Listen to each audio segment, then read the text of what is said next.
Et bonsoir! Bienvenue sur Parents d'écriture, la chaîne où on parle d'écriture. Attendez, je me rapproche un petit peu le micro de la gueule. Je m'appelle Mathieu, ça écrit là-haut. Et aujourd'hui, on fait une bêta lecture. Et je me suis rendu compte que je ne savais pas faire de bêta lecture. Donc finalement, plutôt que de faire une bêta lecture, je vais utiliser la méthode Luftunger pour faire un audit de la nouvelle de Rico Kotam. Voilà. Parce que je ne sais pas comment ça marche la bêta lecture en fait. Donc je vais faire ce que je sais faire, comme ça je le fais bien. C'est le plot twist de la journée. Comment ça va les piou-piou? Ce sera très bien. C'est adorable, mon grand. De toute façon, si t'es pas adorable, je dirais que des choses méchantes. Voilà. Eh ben, je vais très bien, Twin. N'ayant pas cours la semaine prochaine, je vais pouvoir bien écrire. J'ai un copain que j'ai pas vu depuis longtemps que je vais pouvoir voir. Enfin, donc, du coup, ça va être c'est une bonne semaine qui s'annonce. Donc, c'est très très cool. Je suis assez content. Voilà. Derrière, il y a les copains qui viennent, tout ça. D'ailleurs, alors, c'est pas encore maintenant, mais il va y avoir. J'en avais parlé au début du mois de juillet. Il va y avoir une dizaine de jours de coupure en août. J'ai les dates. Voilà. Je vous les donnerai en le moment venu, mais voilà. Il va y avoir une petite coupure du 7 au 19, un truc comme ça. Histoire que je puisse un petit peu me reposer. Parce que, bah, mine de rien, fin août, il y a l'école qui reprend, le rythme de Luftunger, plus cours, plus Twitch, plus écriture. Faudra assurer. J'ai mal aux pattes parce que j'ai été courir. Ouais, bah, après, Rico Gotham, je suis désolé, mais quand on court, on rougit, on a le souffle court, on n'est pas bien. Je pense qu'en fait, on est tous allergiques à la course. Et le capitalisme, il nous a fait croire que c'était un truc bien. Mais on est tous allergiques en fait à ça. C'est pas bien, faut pas le faire. Trahison. Et j'ai eu une bêta lecture poussée déjà, donc ce sera un bon complément. Parfait. Tu veux qu'on regarde tes coussinets? Oh. Non, j'aime bien moi. Mais je suis trop débutant encore. Ok. Ok, faut que je prenne une douche. Avant peut-être. C'est. C'est une... C'est sympa de prendre une douche post-course avant de nous montrer tes pieds.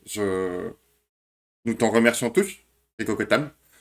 Parce que même moi qui ai un odorat relativement très faible, les gens qui ont fait du sport, je les sens.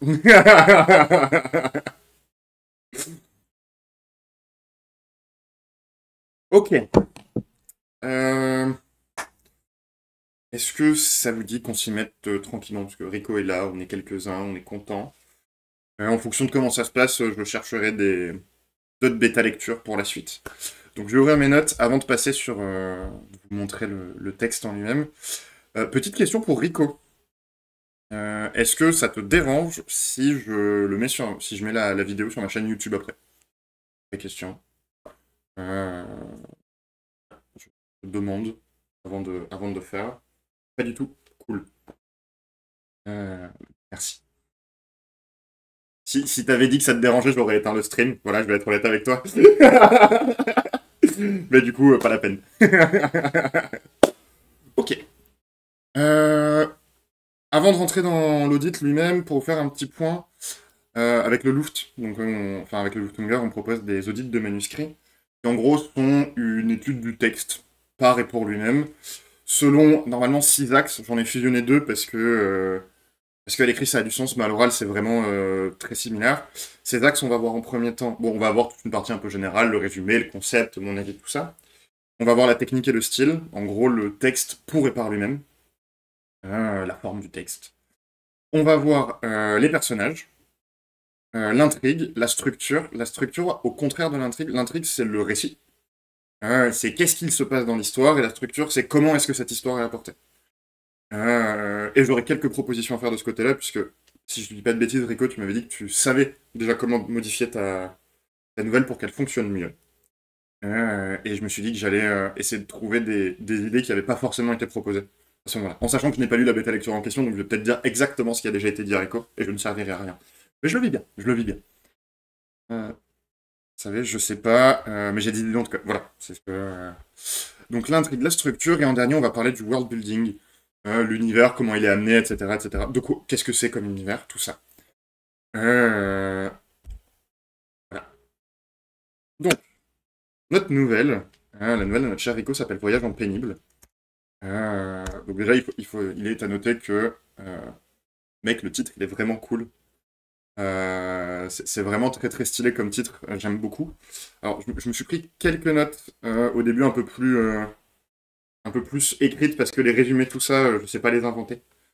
Donc si je devais résumer la nouvelle de notre cher Rico, je dirais ça, en deux phrases. À l'aube de l'été 2102, Pat, père de famille et membre d'une communauté marnaise, s'apprête à découvrir la France. Il nous permet de visiter un hexagone idéal en pénible, une péniche à pédales, dans un voyage initiatique à travers les villes de demain. Je pense que je suis à peu près là-dessus. On est à peu près dans le vrai. Et d'un point de vue du concept, on a ce personnage, Pat, qui, au moment où il a 30 ans, il vient d'avoir 30 ans, ou il va avoir 30 ans, euh, il vient d'avoir 30 ans. Il va visiter la France pour comprendre un petit peu comment ça se passe ailleurs. Parce que la France de 2102 n'est pas la France d'aujourd'hui. Et il nous emmène avec lui pour découvrir 5 lieux. Bah oui, parce qu'il y a un arrêt aussi à Marne. Il y a écrit plus bas, mais que j'ai pas écrit ici. Et en fait, il va faire 5 arrêts au cours de ce voyage. Et chacun de ces arrêts, à chacun de ces arrêts, il va découvrir une manière de découvrir, de vivre, mais aussi un type de métier différent. On va avoir des arrêts à Paris, Marne, Cherbourg, Bordeaux et Lyon. Et les métiers qui vont avec sont les métiers de la communication, de l'éducation, de l'énergie, du code et de la robotique. Mantes, merci. Hop. Je pense qu'en plus j'ai écrit Mantes plus bas. Mais bien, ouais, merci Rico. Son voyage se passe globalement assez bien, mais au fur et à mesure de ses pérégrinations, sa famille lui manque de plus en plus, on en reparlera plus loin, ce qui va le pousser à écourter son séjour à Lyon, qui était pourtant la ville qui, au départ, qu'il voulait le plus visiter au départ. Personnellement, j'ai trouvé ça cool. Euh, Si je devais donner, là comme ça, mon avis général avant qu'on passe vraiment dans le texte en lui-même, avant toute chose, il faut noter que, et ça m'a été rappelé par Rico tout à l'heure, ce texte il a été écrit avec des conditions particulières puisqu'il a été écrit pour un athée. Le thème c'était les villes de 2100, c'est ça, si je dis pas de bêtises, et il y avait une limite de signes. On va beaucoup parler du fait que l'un des problèmes pour moi c'est que ça va trop vite, mais en fait quand on a l'information de oui mais il y a une limite de signes, eh ben on peut comprendre. En plus avec une orientation vue positive. Euh, et si je dis pas de bêtises, mais peut-être que tu me reprendras Rico, il me semble que la toute première fois où on s'est rencontrés quand tu es venu au Chameau, tu bossais sur ce texte. Ce qui signifie qu'en fait, de tous les textes dont tu m'as parlé, c'est, je crois, le texte le plus ancien que tu as écrit. Puisque j'avais lu, bah, que tu m'as envoyé également. Non, c'était pas celui-là. C'était déjà le roman à l'époque? Non. C'était il y a 2 ans, donc. Parce que j'ai fini en 2021. Ah, donc, t'as dû m'en parler ce jour-là, mais tu devais déjà bosser sur le roman, du coup. Parce que je me souviens que tu m'en avais parlé une fois de cette nouvelle, et du fait que tu voulais faire des trucs avec. Tac, tac, tac. Intéressant. Ça éclaire ton intérêt pour le concept de Michael Roche. J'ai écrit une note nouvelle extrêmement courte, mais c'est tout. Ok. Je vais... Ah bah non, j'allais dire, il faut que j'aille me servir un café, mais... Je suis un bon streamer. Euh, Mon avis général, globalement, sur le récit de notre cher Rico. Vous inquiétez pas, une fois qu'on aura commencé, je lirai des petits extraits, je vous mettrai le texte sur le côté, histoire qu'on puisse voir un peu tous ensemble de quoi ça parle. Pour moi, l'histoire, elle est intéressante. L'univers, il est cool. Il est vraiment cool, cet univers où la France a pu évoluer un peu, chacun à sa manière et dans la meilleure, enfin dans une espèce de version idéale d'elle-même. Mais le problème, on en reparlera un peu tout au long, c'est que le texte va vite et que du coup on a un peu une impression comment dire, de- le mot c'est catalogue. On arrive à Paris, on part de Paris, on arrive à Mantes, on part de Mantes, on arrive à Cherbourg, on part de Cherbourg, et où c'est très rapide. Je me suis pas mal posé de questions, on verra plus tard, sur comment est-ce que ça peut être modifié. J'ai 3 propositions à ce niveau-là, dont une qui est tout simplement de fais-la aller à la cantine, ta nouvelle, et fais-lui prendre du poids. mais j'ai essayé d'en trouver d'autres parce que ça peut être intéressant aussi. Euh, Ça se lit par contre très bien, et c'est cool. Moi j'aime bien les textes faciles à lire. Voilà, disons-le. Je suis pas hyper fan de l'alambic littéraire, donc très cool. Du côté des personnages, le personnage principal, moi j'ai bien aimé Pat, même si j'ai eu quelques petits problèmes. C'est pas des problèmes. Euh, j'ai regretté son extrême sympathie, mais on en reparlera. J'ai adoré Sally Zungay, deux des personnages secondaires, Mae et Alex, qui, on en reparlera en partie personnage, sont vraiment extraordinaires. Yup. D'ailleurs, enfin, Alex est non-binaire, donc non mais j'ai pas dit elle. Ce sont des personnages extraordinaires, nickel. Euh, et on en parlera en intrigue. J'ai trouvé que ça manquait euh, d'une intrigue, mais alors pas d'un fil rouge. Le fil rouge, on l'a. C'est l'histoire de ce mec qui va faire le tour de France. Non pas pour goûter tous les vins de tous les châteaux français, ce qui est bien dommage, il a complètement tort, mais pour découvrir le monde. Mais je trouvais que ça manquait de problématiques, de petits trucs qui se passent pas forcément très bien, mais pareil, on en reparlera. Va bien. Il faut que j'ouvre. Alors, là, n'hésitez pas. Alors, je vais passer en partage d'écran. Allez. Et ça marche. Putain. Euh, N'hésitez pas, je vais lire un peu le début, commencer mes petits retours, tout ça, si vous avez des questions, si vous avez des remarques. Je vais essayer à chaque fois d'expliquer un peu pourquoi je fais ces retours-là, de proposer des exemples pratiques dans le texte. Si c'est pas assez clair pour vous, vous le dites. Est-ce que j'ai trop zoomé pour vous? Vous le dites. Non, ça va, vous voyez tout. C'est parfait. Tu es sur Office? Ouais. Reste plus silencieux, je suis là bien sûr, je veux rien biaiser. Pas de problème, Rico. Oui, oui, je suis absolument sur Office, Irine. Je n'utilise pas de logiciel d'écriture. Un vieux. J'adore ça. Euh, je vais vous lire l'intro, que personnellement, j'ai trouvé très simple, mais assez efficace pour nous jeter dans le truc, parce que, encore une fois, ben, on est à 20 000 signes, espace comprise, de limite au plus haut. Donc c'est pas facile de rentrer là-dedans. Pour vous faire une idée, dans les pulps, la grande majorité de nos textes sont entre 20 et 30, enfin, 25 et 35 000, donc la gamme juste au-dessus. En cet été 2102, Pat préparait sa valise. Il s'apprêtait à partir pendant plusieurs mois découvrir de nouveaux métiers. Depuis qu'il était petit, il ne connaissait que l'agriculture potagère, le travail du bois ou la navigation en eau douce. Peu de Français avaient un emploi. L'argent avait disparu avec l'automatisation de l'agriculture et les repas gratuits. Ces plats complets ne rivalisaient pas avec les potagers que certains entretenaient. Manger des fruits et légumes et demander du temps. En descendant de sa tour, Pat vit sa femme et sa fille en plein match de rugby avec le reste de la communauté. La vallée de la Marne abritait les meilleures équipes du pays. Depuis bientôt 30 ans, les Marnais descendaient et remontaient le fleuve dans ces péniches pédalos, appelés affectueusement les pénibles, pour s'affronter tous les week-ends. Perso, je saurais pas comment dire autrement que ça m'a posé à la fois le cadre du... Déjà, vous, dans le chat, qu'est-ce que vous en pensez de ces deux premiers tout petits paragraphes? Mais moi, je trouve que ça a vache... Enfin, moi, j'ai bien aimé parce que ça m'a bien posé le début, l'intro de comment ça va se passer, qu'est-ce qui se passe, on est où, on est quand. Et surtout, je trouve que juste avec ça, on sait que le mec, c'est un mec sympa. On nous a rien dit vraiment sur lui, mais c'est forcément un mec sympa. Alors, c'est probablement bourré de préjugés, tout ça, mais c'est un mec qui travaille la terre, c'est un mec qui vit tranquillement dans sa vallée marnaise, il a pas l'air vénère, il mange ses fruits, et il fait du rugby. C'est forcément un type bien.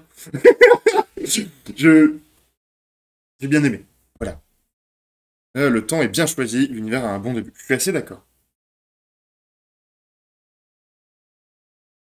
On va commencer donc. J'aime bien parler un peu du début du texte.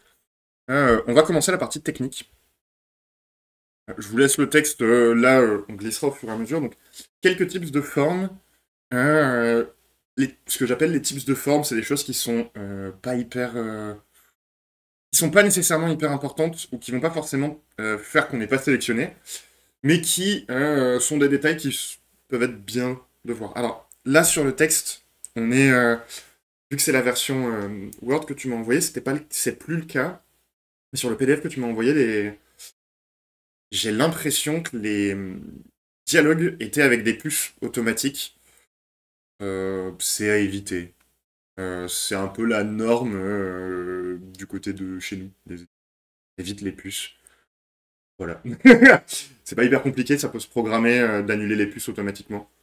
Euh, voilà. Euh, faut... Faut penser aux alinéas. Pareil, c'est vraiment pas grand chose, mais c'est des petits détails qui peuvent normalement, si vous utilisez LibreOffice, t'inquiète Rico, c'est pas si catastrophique que ça. Si vous utilisez LibreOffice, vous avez vous avez ce qu'on appelle dans style, vous pouvez faire des feuilles de style. Il y a des gens qui font 12 millions de types de feuilles de style différents. Je trouve que c'est chiant. Par contre, vous pouvez programmer un style que vous appelez le style genre roman ou écriture. Et vous mettez genre bah, l'alinéa il est de temps quand je retourne à la ligne, l'écart de ligne il est de temps, etc. Et vous préparez votre machin et derrière tout se fait tout seul. Parce que l'alinéa type j'appuie sur tabulation et c'est un espace et pas un alinéa automatique. Et ben selon le programme, ça change la forme et c'est relou. Dernier point qui me permet de rentrer vers le côté un peu plus intéressant de la technique, c'est intéressant d'harmoniser les annonces de dialogue. On va pas mal parler de dialogue, parce que j'adore les dialogues. Mais ce que j'appelle les annonces de dialogue, c'est guillemets tiré quadratin. Les deux se valent. Aujourd'hui, la mode est plutôt du côté des tirés quadratins. Le tiré quadratin, mais euh, il est intéressant de choisir l'un ou l'autre, en sachant que si vous commencez avec des guillemets, c'est on ouvre aux guillemets, après on fait du quadratin et on referme avec des guillemets, mais de s'y tenir. J'avais pas de version Word OpenOffice, j'ai copié-collé le texte PDF et j'ai fait ce que je pouvais. Pas de souci, vraiment aucun problème, Rico. Merci de l'avoir fait. C'est déjà très simple. Et pour faire un petit point sur la diff entre quadratin et guillemets, j'aurais tendance à dire que le seul cas où les guillemets apportent vraiment quelque chose par rapport au quadratin, c'est que les guillemets, ça peut se fermer pendant qu'on fait un dialogue. C'est-à-dire que vous êtes là en mode genre et on peut rester sur la même ligne. Exemple typique, vous avez une scène de discours. Le discours d'un personnage, ça va être très long. Et vous pouvez, plutôt que de faire des retours à la ligne pour garder cette impression de long dialogue, de long monologue, pardon, de tirade, tout ça, vous pouvez être là en mode genre blablabla, blablabla. Il dit nous, les soldats du soleil, nous allons faire blablabla. On ferme les guillemets, on n'a pas besoin de revenir à la ligne à ce moment-là. On peut mettre il leva son épée, serra le poing, les regarda tous avec ferveur, et on relance le dialogue. Si vous n'avez pas ces incursions de la narration directement dans le monologue, enfin directement dans les dialogues, à l'intérieur d'une réplique, les quadratins, c'est plus simple et plus à propos. Voilà. Euh, Deuxième, donc ça c'était les petits trucs de forme. Encore une fois, en tant qu'éditeur, j'ai sélectionné des auteurs qui n'avaient pas forcément pensé aux alinéas ou qui n'avaient pas forcément ou qui pouvaient avoir des plus, etc. C'est vraiment pas très grave. Euh, c'est juste des petits plus. On peut mettre ça. Tu veux dire les guillemets à l'anglaise? Bah, je vois pas de. Je pense que ça dépend pas mal des gens avec qui tu échanges. Moi, personnellement, je m'en fous un peu. Enfin, je sais pas comment dire. Si l'autre... Personnellement, je trouve que les guillemets françaises sont plus esthétiques. C'est une réalité. Pour moi, en tout cas. Du coup, et parce que, voilà, vu qu'on a un recueil de nouvelles, on essaie d'avoir que les mêmes choses. Mais je vois fondamentalement pas de problème à l'utilisation des guillemets anglaises, donc celles que tu mets dans le chat, dans un roman. Du moment que c'est la même chose partout, on sait que c'est des guillemets, c'est pas très grave. Le seul intérêt que ça a de commencer par des guillemets françaises, c'est qu'en fait, on a une hiérarchisation des guillemets, c'est-à-dire que si on cite dans une phrase, eh ben, tu vas avoir en premier des guillemets français, et le moment où le personnage cite, on passe en guillemets anglais. Mais exactement comme le dit Rico, ça c'est plutôt l'éditeur qui se prend la tête. Tu fais ce que tu veux en auto-édition, sois juste harmonisé. Harmonise-toi. J'adore cette expression. Euh, Deuxième petit point, donc là on rentre dans des choses un petit peu plus intéressantes de la technique. Il y en a trois, moi, sur lesquelles je vais me concentrer. Et une où, en fait, je pense que tu le sais, mais ça me paraît important de le dire quand même. Le premier point, et on continue un peu la question de mise en page, tout ça, et là c'est une question à laquelle j'aurais besoin que tu me répondes, mon petit Rico, même si t'as dit que tu restais en retrait. J'ai remarqué qu'entre tes paragraphes, en fait, c'était pas... sur la version PDF, j'avais l'impression que ça, là, c'était des... À chaque fois, au milieu, c'était des retours à la ligne. Des sauts de ligne. Maintenant que j'ai la version Word, je me rends compte que c'est des retours à la ligne, mais il y a un espace relativement grand entre les deux. Est-ce que, et c'est une question que j'aurais posée dans un minute aussi, ou par mail, euh, est-ce que tu as programmé cet espace pour simuler des paragraphes différents ou pas? Ça change un petit peu le point qui arrive de mon côté. Voilà, ce qu'on voit là au milieu, parce que le petit symbole bleu que vous voyez, moi je lis avec... J'ai fait ça proprement avec les styles de paragraphe. Ok. Je vais checker rapidement. C'est du PDF, j'en ai pour une seconde. Ouais. Ok, ok. Euh, bon, en fait, je vais vraiment faire ça comme un audit. C'est-à-dire que chaque point de technique va commencer par une petite introduction technique, puisque j'adore ça, la théorie du texte. C'est quoi un paragraphe? Question pour les gens du chat, c'est quoi littéralement un paragraphe pour vous? Euh, Autant rendre ça un petit peu interactif, c'est quand même plus sympathique. Paf. Au-delà de c'est un retour à la ligne. Me dites pas c'est juste un retour à la ligne. Ça sert à quoi les paragraphes, les micro-paragraphes, les macro-paragraphes, les retours à la ligne, les sauts de ligne, etc. Comment on peut s'en servir et c'est quoi l'utilité première? Pour l'instant, je vais aller chercher le paragraphe dont je veux parler. Qui est... Je cherche pas dans les bonnes notes, c'est super mon petit Mathieu. Euh, alors, ce point, c'est un petit peu, entre guillemets, du chipotage, parce qu'il y a plein d'endroits où ça marche très bien et des endroits où ça marche un petit peu moins bien. Je suis pas sûr. Ok, on y est. Hop. Pour moi, un paragraphe, c'est d'écrire une action ou une partie de l'action. Par contre, j'ai du mal à savoir comment ça s'intègre avec les dialogues. Je dirais que ça sert à rassembler une idée dans un même bloc de texte pour aider les lectrices à se repérer dans l'évolution de la pensée. Pour moi, un paragraphe développe une idée. Vous avez tous raison. Et en fait, on va différencier deux types de paragraphes. On va avoir ce que j'appelle un macro et un micro-paragraphe. Un macro-paragraphe, il est séparé par des sauts de ligne. C'est-à-dire, on saute une ligne, donc on fait deux retours à la ligne. Et au sein de ce macro-paragraphe, qui généralement va avoir une grosse idée slash action à l'intérieur, on va pouvoir le subdiviser. On le faisait moins avant, on le fait plus maintenant, en plusieurs micro-paragraphes qui en fait vont servir à développer des étapes de l'idée. Et ces micro-paragraphes, généralement, sont séparés eux-mêmes en phrases qui vont elles-mêmes encore séparer le micro. C'est-à-dire qu'en fait, on va avoir toute une hiérarchisation du propos qui est hyper visuelle. Alors, quand on est sur un roman ou sur quelque chose comme ça, les pages sont plus petites quand on est en format livre, donc on peut pas forcément le voir, mais en fait, sur une feuille de roman, sur une feuille Word, ça se voit assez bien.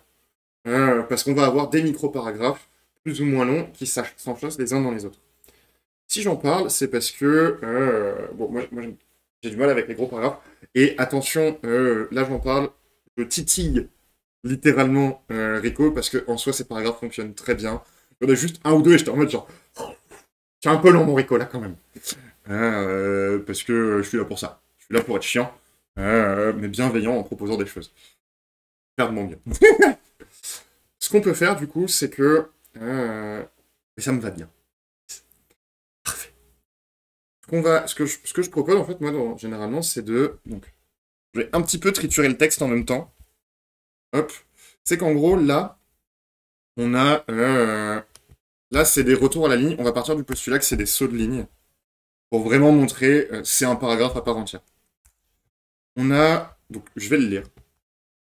J'ai perdu mon paragraphe. C'est super. Je voulais faire ça. Hop. Ah, attends. En fait, il faut que je le décale pour voir comment vous voyez. Ouais, on voit le paragraphe en entier. Ouais.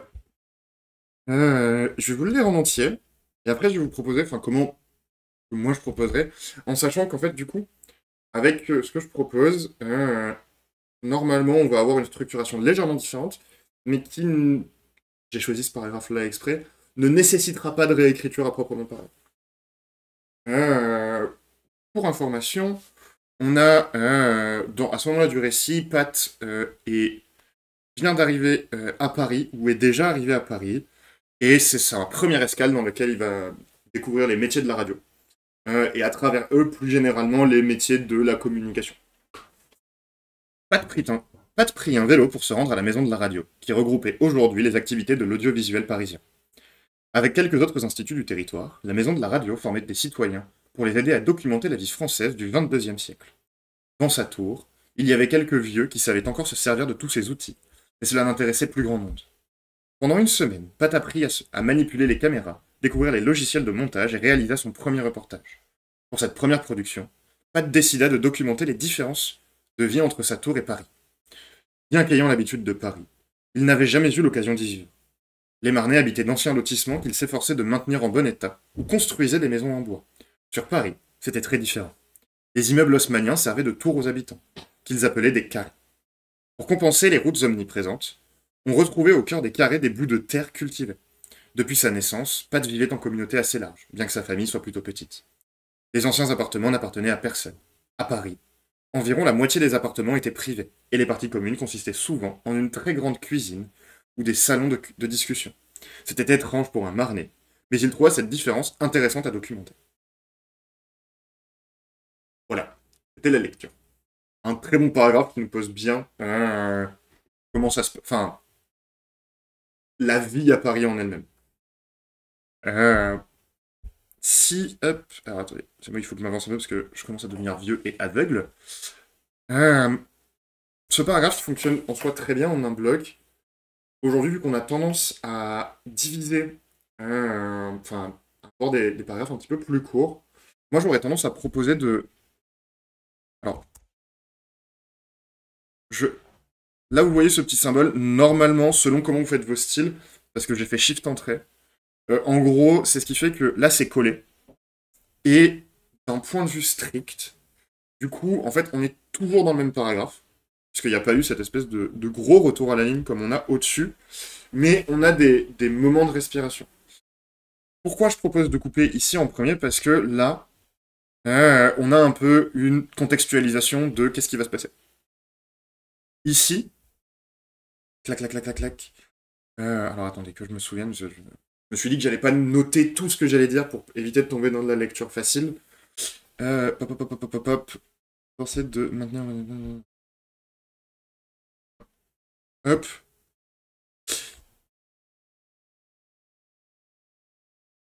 Alors attendez, je vais rajouter des petits alinéas pour montrer quoi ça ressemblerait une fois alinéanisé. Dégueulasse. Plus jamais je dis ça, empêchez-moi de dire des choses comme ça va pas ou quoi. Fondamentalement, on dit exactement la même chose avec les extraits, et ça pourrait être modifié, fait autrement, etc.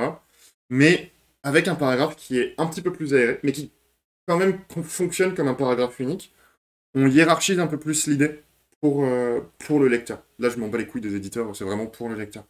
Et où du coup, là, on a trois sous-paragraphes, entre guillemets, on en a perdu une partie, c'est pas très grave, euh, qui, d'un côté, va être, on a la raison, on a Paris, qu'est-ce qui va se passer à Paris, ce qui se passe effectivement à Paris, et pourquoi c'est intéressant pour le personnage, et ensuite on a un retour un petit peu vers Pat, son histoire, etc., c'est-à-dire on passe de euh, ça fonctionne comme ça, à lui, comment ça change. Alors évidemment, et c'est ce que je dis systématiquement quand je fais des audits, euh, les exemples que je propose ne sont pas parfaits, parce que c'est pas mon texte.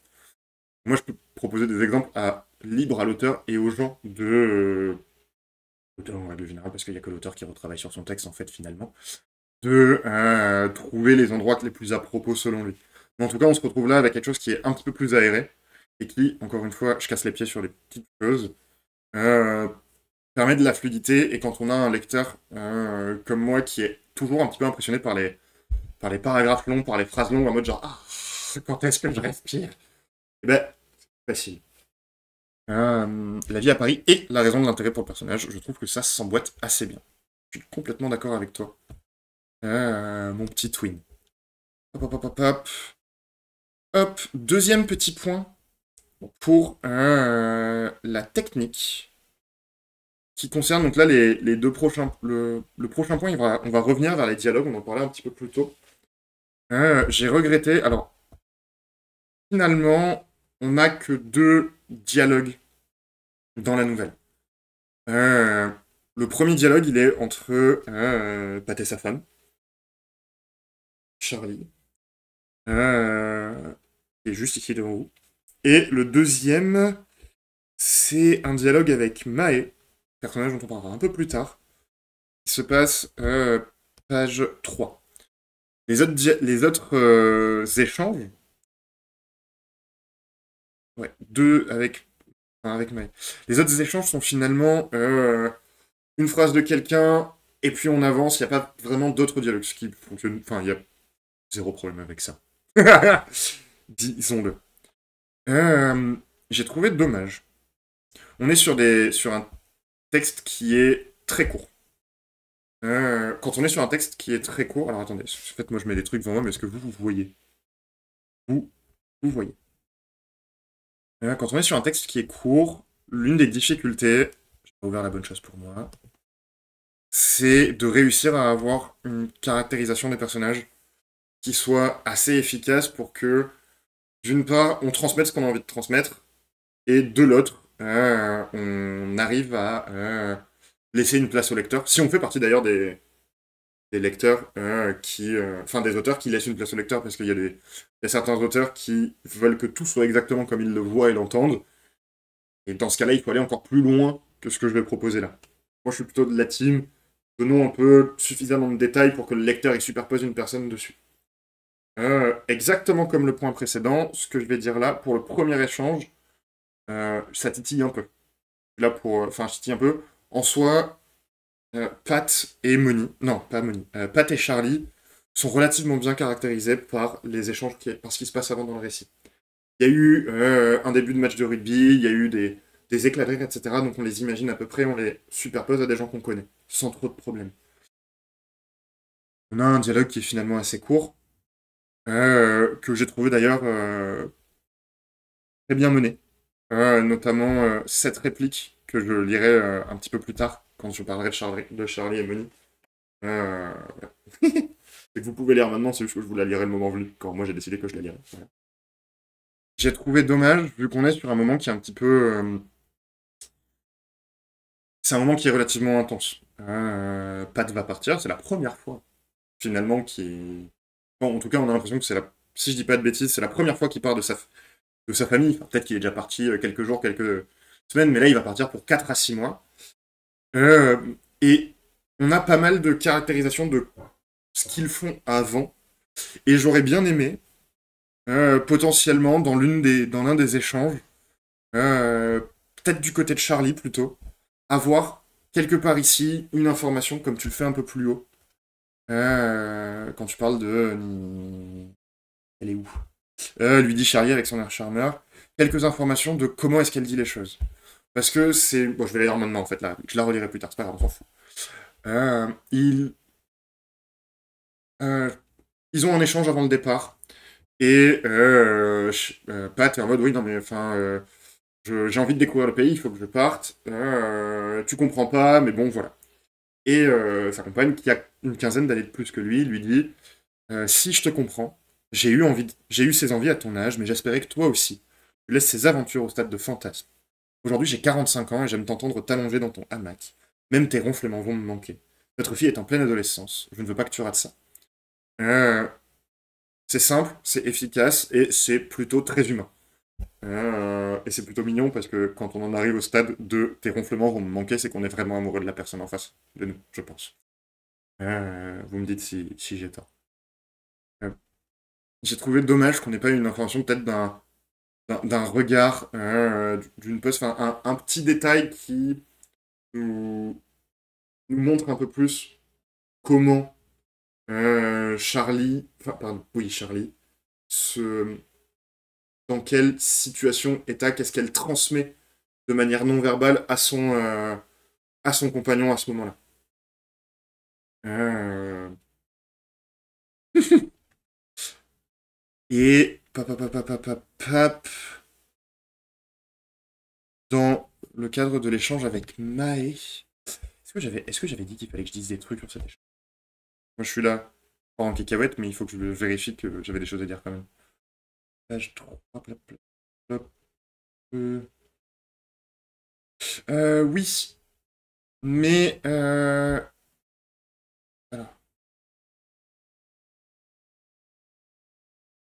Tac, tac, tac. Ouais, c'est sur cette petite phrase ici.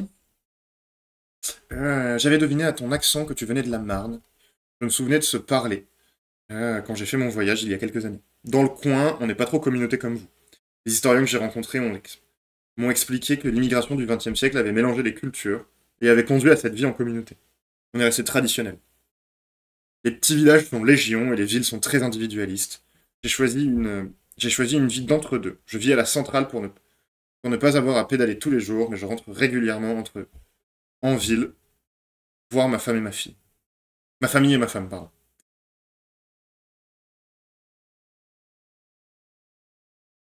Tac, tac, tac. Oui, c'est dur de pas avoir des dialogues d'exposition quand on doit aller vite. Complètement.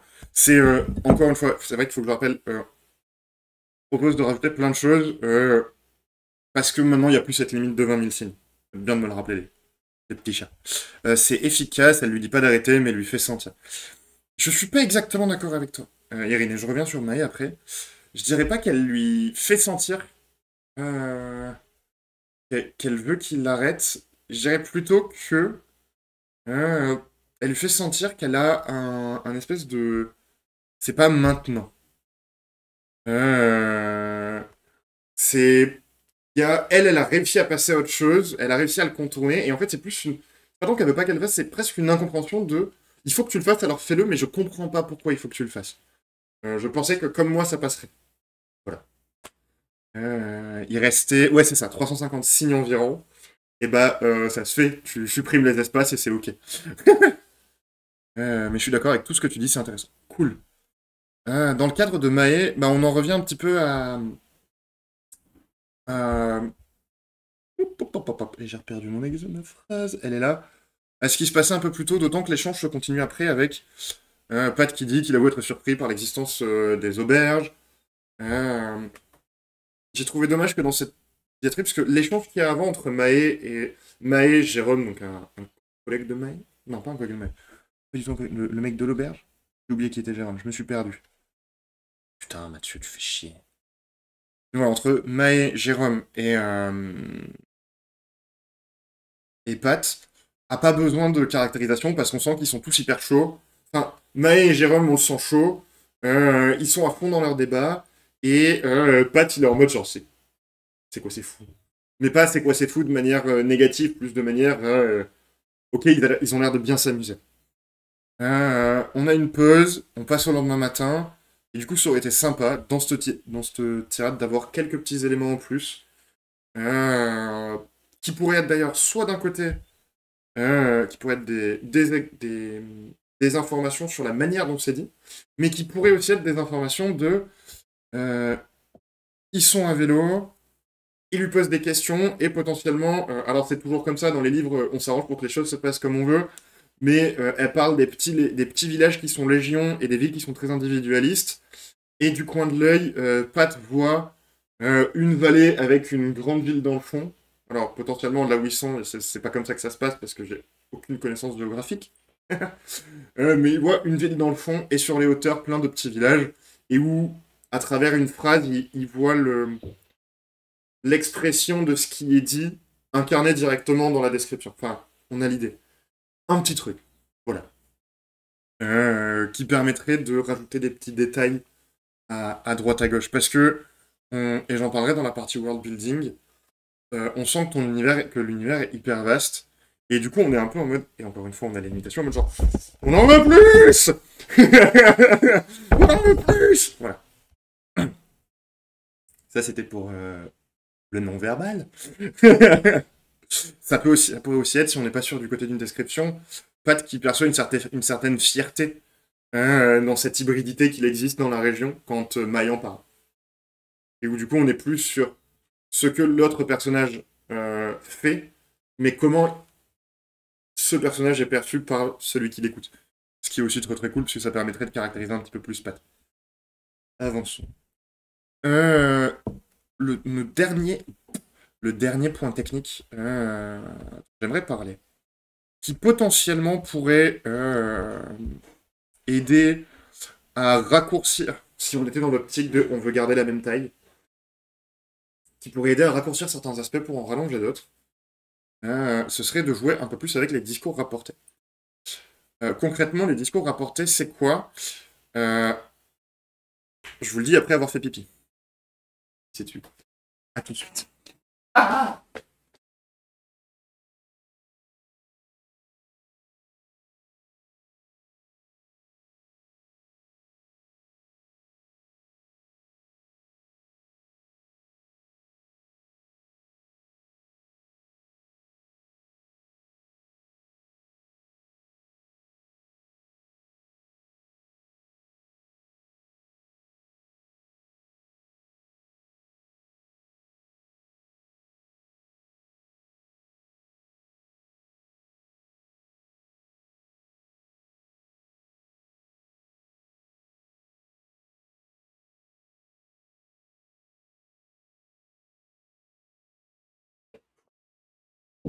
De retour. Non.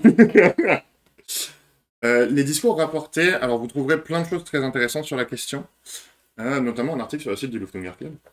Mais en gros, les discours rapportés, c'est 5 techniques qui existent, qu'on va voir rapidement, et qui permettent de littéralement rapporter soit des paroles, soit des pensées des personnages. Il y en a 2 qu'on connaît tous très bien, même 3. Et il y en a 2 autres qu'on connaît moins parce que moi j'y ai été introduit à ces discours-là au moment où je suis arrivé à la fac. Euh, Flashback. Flashback. Mais ça fonctionne, qui fonctionne aussi, et dont un qui en fait est très simple à utiliser, un très compliqué. Parmi les discours rapportés, donc on va les faire dans l'ordre. En premier, on a le discours direct. Le discours direct, c'est quoi? C'est les dialogues. Purement et simplement. Un dialogue, c'est un discours rapporté. On rapporte les paroles telles qu'elles sont dites. Et il y a ce qu'on appelle il y a une annonce, des guillemets, des 2 points, des incises dans le dialogue, des tirets, tout ça. Et il n'y a pas de transformation du discours. C'est-à-dire que dans un dialogue, on retranscrit les choses telles qu'elles sont dites. Ensuite, on a le discours indirect. Le discours indirect, c'est quoi? C'est toutes les fois où on dit il leur dit que, il pensa que, il se dit que, c'est-à-dire en fait, on inclut le discours dans la narration. Il est rapporté quand même, mais il est annoncé quand même, pardon, mais cette fois-ci, il va être transformé. C'est-à-dire que si le personnage dit t'es vraiment trop conne, et qu'on le met au discours indirect, ça se donnera il leur dit qu'elle était vraiment trop conne. Enfin, t'étais vraiment trop conne. Qu'elle était vraiment trop conne. C'est-à-dire que les temps passent au temps du récit. Ok. Ça, tout le monde maîtrise. Le troisième que tout le monde maîtrise, c'est le discours narrativisé. Ce qu'on appelle le discours narrativisé, c'est lorsque on dit ce qu'on dit, enfin, on dit de quoi on parle, mais on dit pas ce qui est dit. Par exemple, c'est quand on va dire des choses du style euh, ils passèrent la nuit à discuter du soleil, de la lune et des étoiles. Eh ben, on sait de quoi il parle, mais on ne sait pas ce qui est dit. Un exemple qu'on a dans la nouvelle de notre cher Rico, et juste au-dessus. Tac, tac, on a une annonce, une partie un peu narrativisée avec les débats furent enflammés avec Jérôme, un fervent défenseur des éoliennes antinucléaires. Et derrière, on parle. La phrase qui suit, c'est je ne savais pas qu'il y avait encore de telles luttes politiques en France, etc., etc. On ne sait pas ce que c'est les débats qu'il y a eu. Mais on sait qu'il y a eu des débats en famille.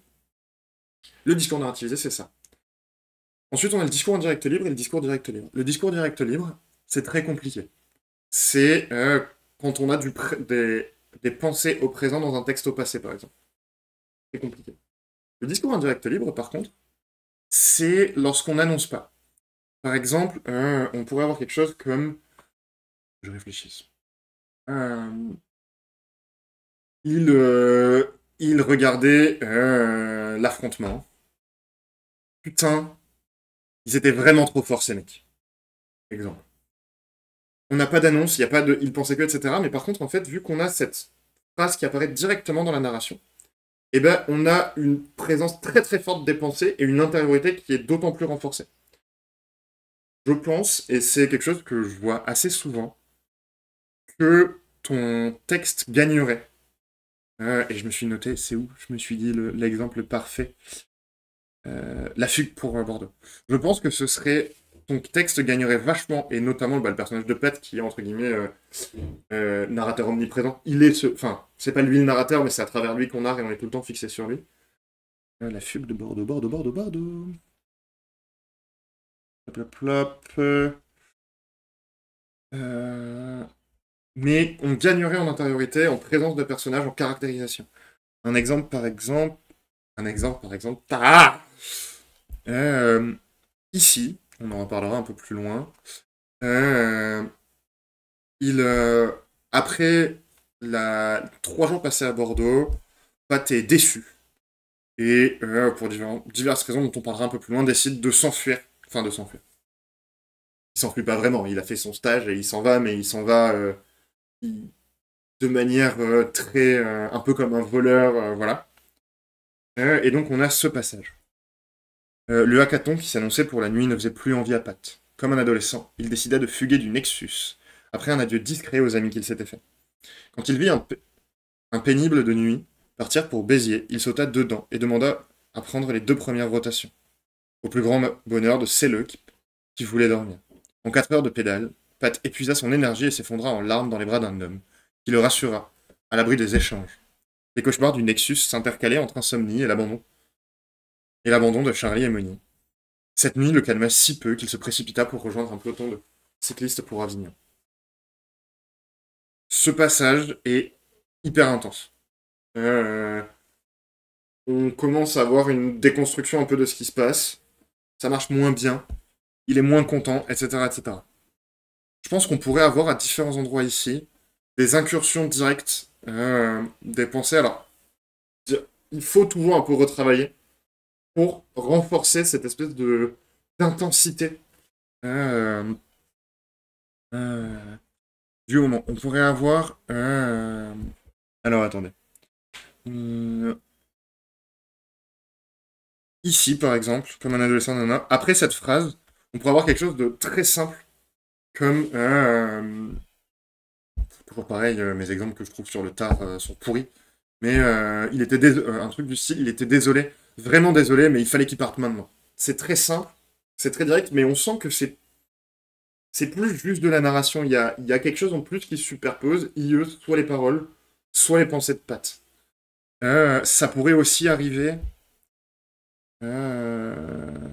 là, qu'il rassura à l'abri des regards, avec quelque chose comme parce qu'après tout, ce n'était pas grave, ça arrivait à tout le monde, et puis lui aussi, il y a 15 ans, ça n'avait pas été ça.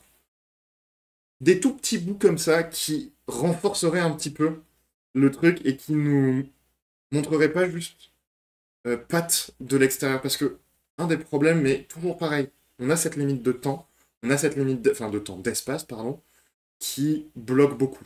Normal, 20 000 signes, c'est peu.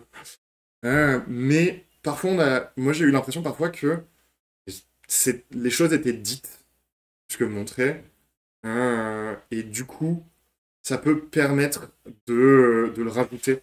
Voilà. C'est super intéressant ça. Ah, j'ai perdu mon texte. J'ai tenté de le faire naturellement dans d'autres textes, mais c'était bancal. Et ben, moi, le seul conseil que je peux te donner, parce que le DIL, j'ai commencé à l'utiliser il y a quelques années maintenant, mais enfin, c'est pas un truc que j'ai découvert comme ça, mais en même temps, ça a commencé à se mettre en place assez naturellement. J'ai l'impression que c'est un peu une étape dans la vie de l'écriture, le moment où tu te dis, sans forcément te le dire, que tu vas essayer de mettre des pensées, une manière de le faire. C'est bah, Nicolas qui m'en avait parlé. Une manière que tu peux utiliser pour le faire au début, c'est au début de faire euh, narration normale, discours indirect, puis discours indirect libre. C'est-à-dire, euh, ou discours narratisé, discours indirect libre. C'est-à-dire que tu vas utiliser un autre discours pour faire un sas avec le discours indirect. Et tu vas avoir par exemple, parce que j'aime bien les exemples vénères, il pensa que c'était vraiment injuste, point. Donc ça, c'est discours indirect. Et on passe en indirect libre derrière. Quelle bande de vieux schnock qu'ils aillent tous se faire foutre. Et là, on est en indirect libre. Et en utilisant ces petits wagons au début qui te permettent de raccrocher, bah, tu vas pouvoir le faire de plus en plus facilement. Mais je pense que le DIL, comme 80% des trucs de l'écriture, c'est de l'habitude en fait. À force d'utiliser un outil, tu l'utilises de plus en plus. Au début, tu le fais très consciemment et au bout d'un moment, tu vas juste tu mets la main dans ta boîte à outils de l'écriture, tu sors ton DIL, tu mets des coups de DIL sur ton texte et puis tu le renvoies derrière et tu passes à autre chose. Euh, C'était mon retour pour la partie technique et style. Euh, voilà.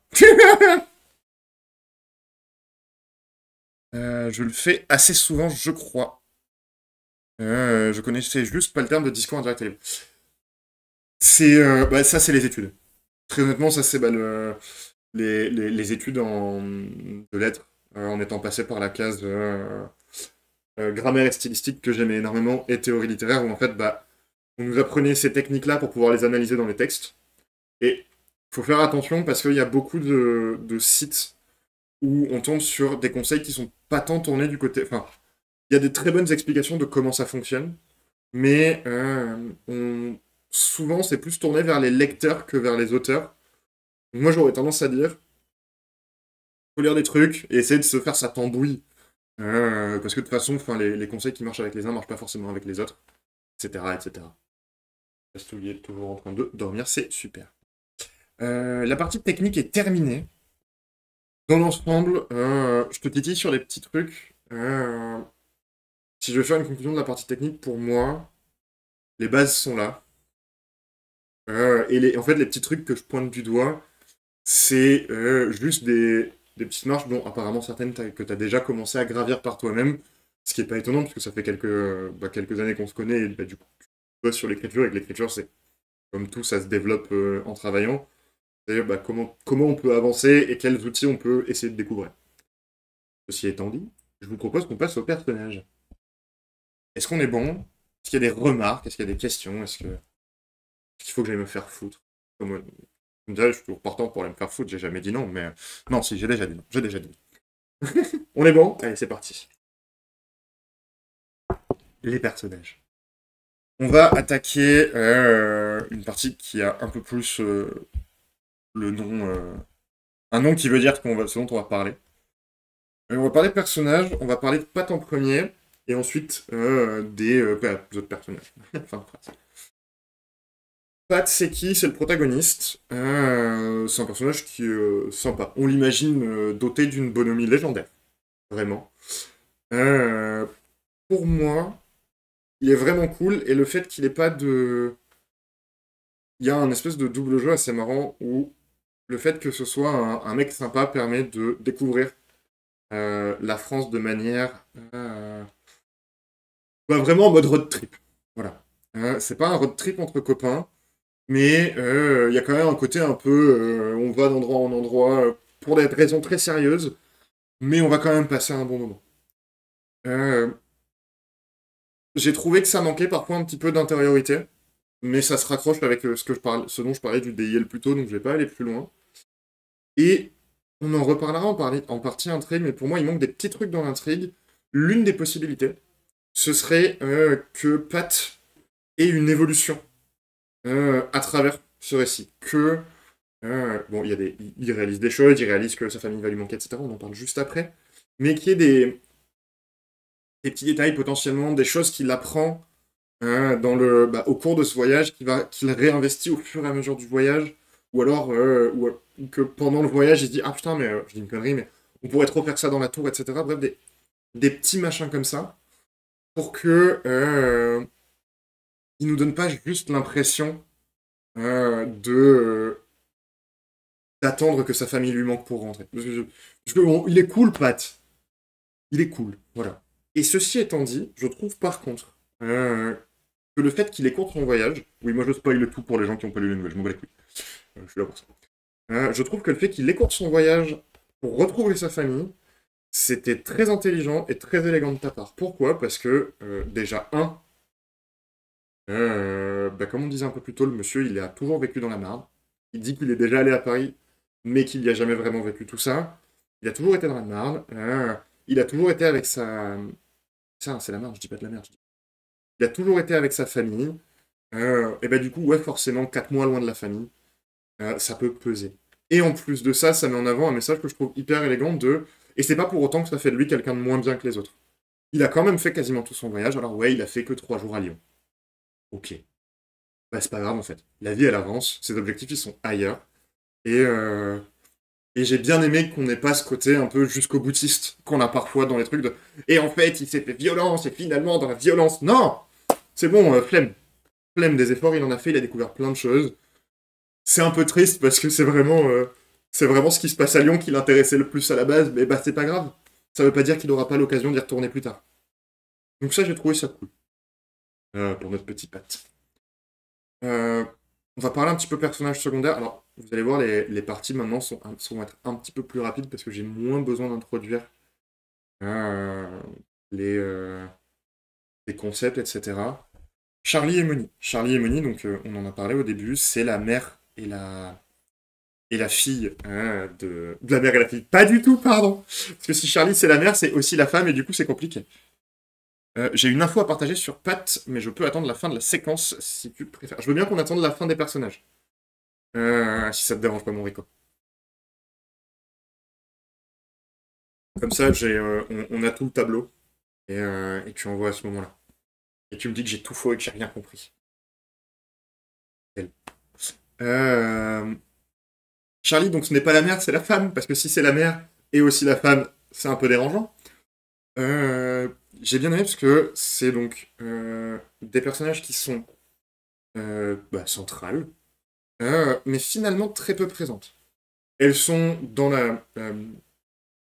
en présence, elles ne sont que dans la première partie du récit, c'est-à-dire avant le départ, et après, et encore dans l'après, au niveau du retour, finalement, on les voit peu. On voit surtout Pat qui est heureux de les retrouver plus que de les voir directement, ce qui n'est pas du tout un problème.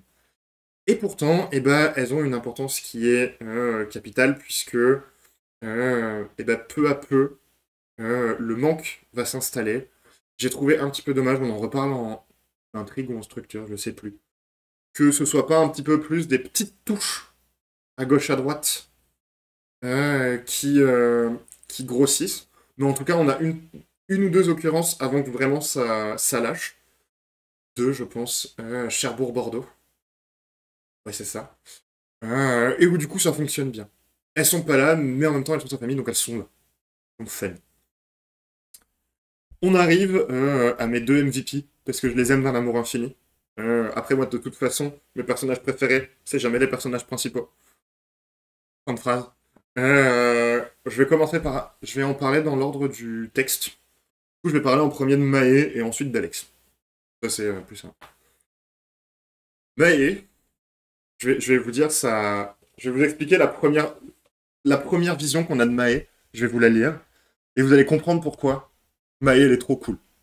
Maë, on la teste pas, et puis c'est tout. Alex non plus, mais c'est une autre question. Là, hop, plus haut, un peu plus, un peu plus. Ok. Est-ce que vous voyez bien?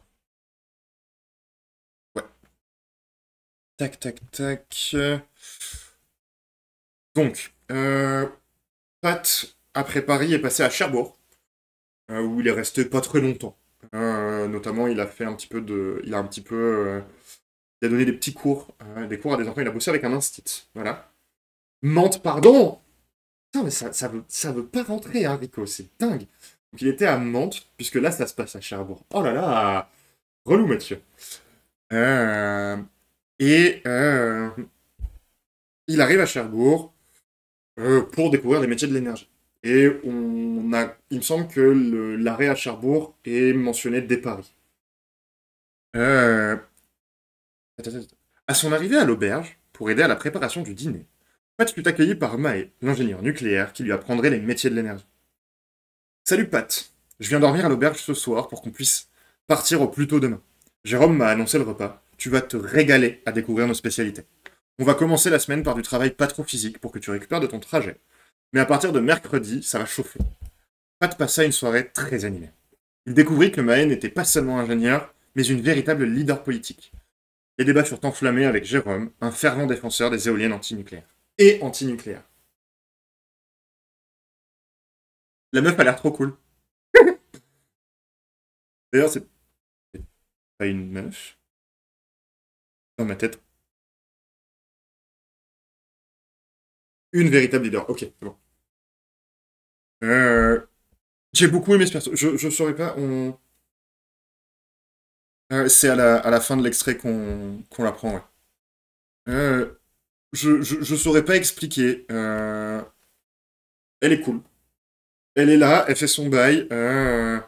On sent la bonne vivante qui fait sa vie. Elle a trouvé son équilibre. Un peu plus loin, on apprend qu'elle a trouvé son équilibre entre la vie de famille et la vie de travail. Et son travail dans une centrale. Elle est en mode, bah, au début, on va être piou-piou parce que comme ça, machin. Parce que comme ça, tu te reposes. Et après, je vais te déglinguer avec du travail bien physique, sa race. J'adore. Ah, c'est décalé un peu. Ah oui, effectivement. Merci, mon grand. Hop. On est bon. Voilà, Maher, rien à dire. Masterclass, je l'ai beaucoup apprécié. Alors qu'elle a finalement très peu d'espace. Et maintenant, deuxième masterclass, Alex. Euh, donc, Alex, c'est une, un, une personnage non binaire. Euh, Yel est une personne non binaire. Très bien. Yel est dans le hack, dans le code. Yel est excentrique et n'en a strictement rien à foutre. Yel a décidé que la mode d'il y a 30 ans, elle était mieux que la mode d'aujourd'hui, donc sa maison n'a jamais évolué. Yel a décidé d'ailleurs que le non-tour c'était nul, donc ça s'appelle le Nexus. Bref, c'est ce, c'est ce personnage qu'on voit souvent, euh, qui détonne complètement, qui est d'une flamboyance absolue, et qui, le temps où Yel est là, on est là, genre, l'histoire continue jusqu'à la fin. Et à un moment, Yel s'arrête, et s'en va, et on est là, genre, eh ben c'est tant pis. J'ai beaucoup apprécié. D'autant que c'est une personne extrêmement. Il y a beaucoup de sérieux dans son approche. J'ai beaucoup apprécié d'ailleurs, je parlais du fait que Yael préfère la mode d'il y a 30 ans, donc ça n'a pas changé. Et en fait, ce qui est stylé là-dedans, c'est que du coup, j'ai trouvé très élégant que on en reparle en world building, que tu réussisses à intégrer un peu une forme d'avancée historique de cette France à travers euh, la vie, enfin la maison d'Alex. On, on va dans la maison, du coup on voit comment c'était il y a 30 ans, et élégant mon petit chat, élégant. Et je me suis écrit lire la réplique page 4. Je vais donc lire la réplique page 4. Euh, Hop, paf, page 4, page 4.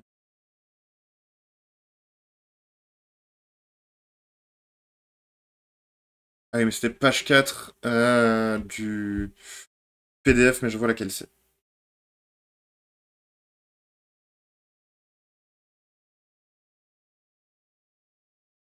Ok. Euh, je vais vous lire le paragraphe juste avant. Alors, attendez, est-ce que vous voyez ce que vous devez voir déjà? Première question. Vous voyez ce que vous devez voir. Sublime. Euh, En entrant dans le Nexus, c'est comme cela qu'Alex appelait sa tour, Pat se sentit transporté dans les années 2080. Le Nexus mélangeait style moderne végétal et l'ancien numérique. Les écrans noirs s'intégraient parfaitement aux murs de pierre végétalisés, les colonnes en bois. Pat se trouvait dans un véritable vaisseau temporel. Bienvenue dans le Nexus, ma belle. Lyon m'a demandé de t'apprendre à programmer pour les robots agricoles. L'air de la mer t'a donné bonne mine, c'est l'heure de te lancer dans le grand bain sans bouée. Tu vas pas être déçu du voyage. Pat ne comprit pas grand-chose à ce qu'Alex racontait. Après s'être installé devant un écran noir plein de caractères vert fluo, son voisin prit une bonne heure à lui expliquer. Le grand bain s'apparentait à l'apprentissage de la nage du XXe siècle. On jette l'élève dans une mer d'exercices de code, et elle doit se débrouiller pour s'en sortir. C'était moins dangereux que de se noyer, mais tout aussi intense. Hyper cool. Le Alex apparaît un petit peu plus tôt, du coup on a déjà quelques infos, notamment par le biais du capitaine du navire qui a amené, j'allais l'appeler Joseph, Pat à Bordeaux et qui nous donne quelques informations. On a quelques petites choses qui sont apparues, mais je trouve que ce petit passage, ces 3 petits paragraphes, posent une caractérisation qui marche excessivement bien. D'autant qu'on a caractérisation du goût et de la mode, caractérisation de la flamboyance extrême, mais aussi du fait que, si on fait attention, on parle de robots agricoles. Bienvenue dans le Nexus, ma belle. Donc on est aussi dans un choix de contrôler la manière qu'on a de s'exprimer pour dire ce qu'on a envie de dire et comme on a envie de le dire. Donc on a une forme d'engagement. Et ensuite, on a un rapport au monde professionnel avec ce truc de on prend 1 heure pour expliquer à l'élève et après on le pousse du haut de la falaise comme les Spartiates. Stylé. Vraiment hyper stylé. Bien, ouais, je m'en rends. Le dernier point, vis-à-vis du côté personnage, que j'aimerais aborder. Ah, mais Mathieu, putain, tu me fais chier. Peut-être que je suis pas censé m'insulter comme ça en stream. Euh, c'est, et on en parlera un peu plus loin, euh, on a, euh, on a Charlie à Bordeaux, on a Alex à... Non, on a Charlie à... Pas du tout. Ok, Mathieu, reprends-toi. On a Maë à Cherbourg, ça se mélange, je suis désolé, et on a Alex à Bordeaux. Et je me suis dit que ça pourrait être intéressant d'avoir, pour avoir un peu plus d'infos, un personnage secondaire soit un personnage secondaire par ville, donc un petit personnage à Paris avec quelques interactions, mais un peu là, potentiellement moins caractérisé que ce qu'on a avec Alex ou que ce qu'on a avec Maë. Et parce qu'en fait, très rapidement, Alex et Maë deviennent un peu, moi en tout cas, c'est ce que ça m'a fait, Maë est devenue l'incarnation de Cherbourg, et du voyage à Cherbourg, Alex est devenu l'incarnation du voyage à Bordeaux. Du coup, ça pourrait être stylé d'avoir un personnage à Paris. On ait peut-être 2 échanges avec l'instit de Mantes. J'ai réussi du premier coup. Et peut-être un autre personnage à Lyon. Ça pourrait être 3 différents. Ça pourrait aussi être un personnage que... comment il s'appelle? Que Pat croise à Paris, qui lui aussi fait son tour et qui vont se recroiser ailleurs. Et où du coup, au lieu d'avoir 5 personnages secondaires, on en a un autre qui apparaît. Bref, j'ai trouvé que ces 2 arrêts-là, moi, c'est ceux qui m'ont le plus marqué, notamment parce que c'est les plus vivants. Il y a de l'échange à l'intérieur. Donc ça peut être intéressant de capitaliser là-dessus. Peut-être pas forcément pour Mantes, parce que c'est un arrêt qui est très court, hein, qui est beaucoup plus clac-clac, vous m'avez compris. Mais pour Paris, en tout cas, je pense que ça pourrait être intéressant euh, en phrase. Voilà. On a fini pour la question de personnage. Euh, du coup, je veux bien l'info sur Pat, mon petit Rico. Et si vous avez des remarques sur ce qui a été dit, des questions, des échanges, n'hésitez pas, quoi. Du moment qu'on est bienveillant avec Rico, c'est bon.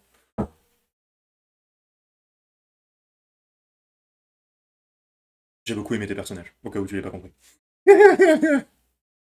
Mon inspiration pour Pat, c'est très directement Candide. Ah, d'accord. D'accord. D'où le côté naïf et un peu trop sympa. Ok. Et ben c'est hyper bien joué du coup.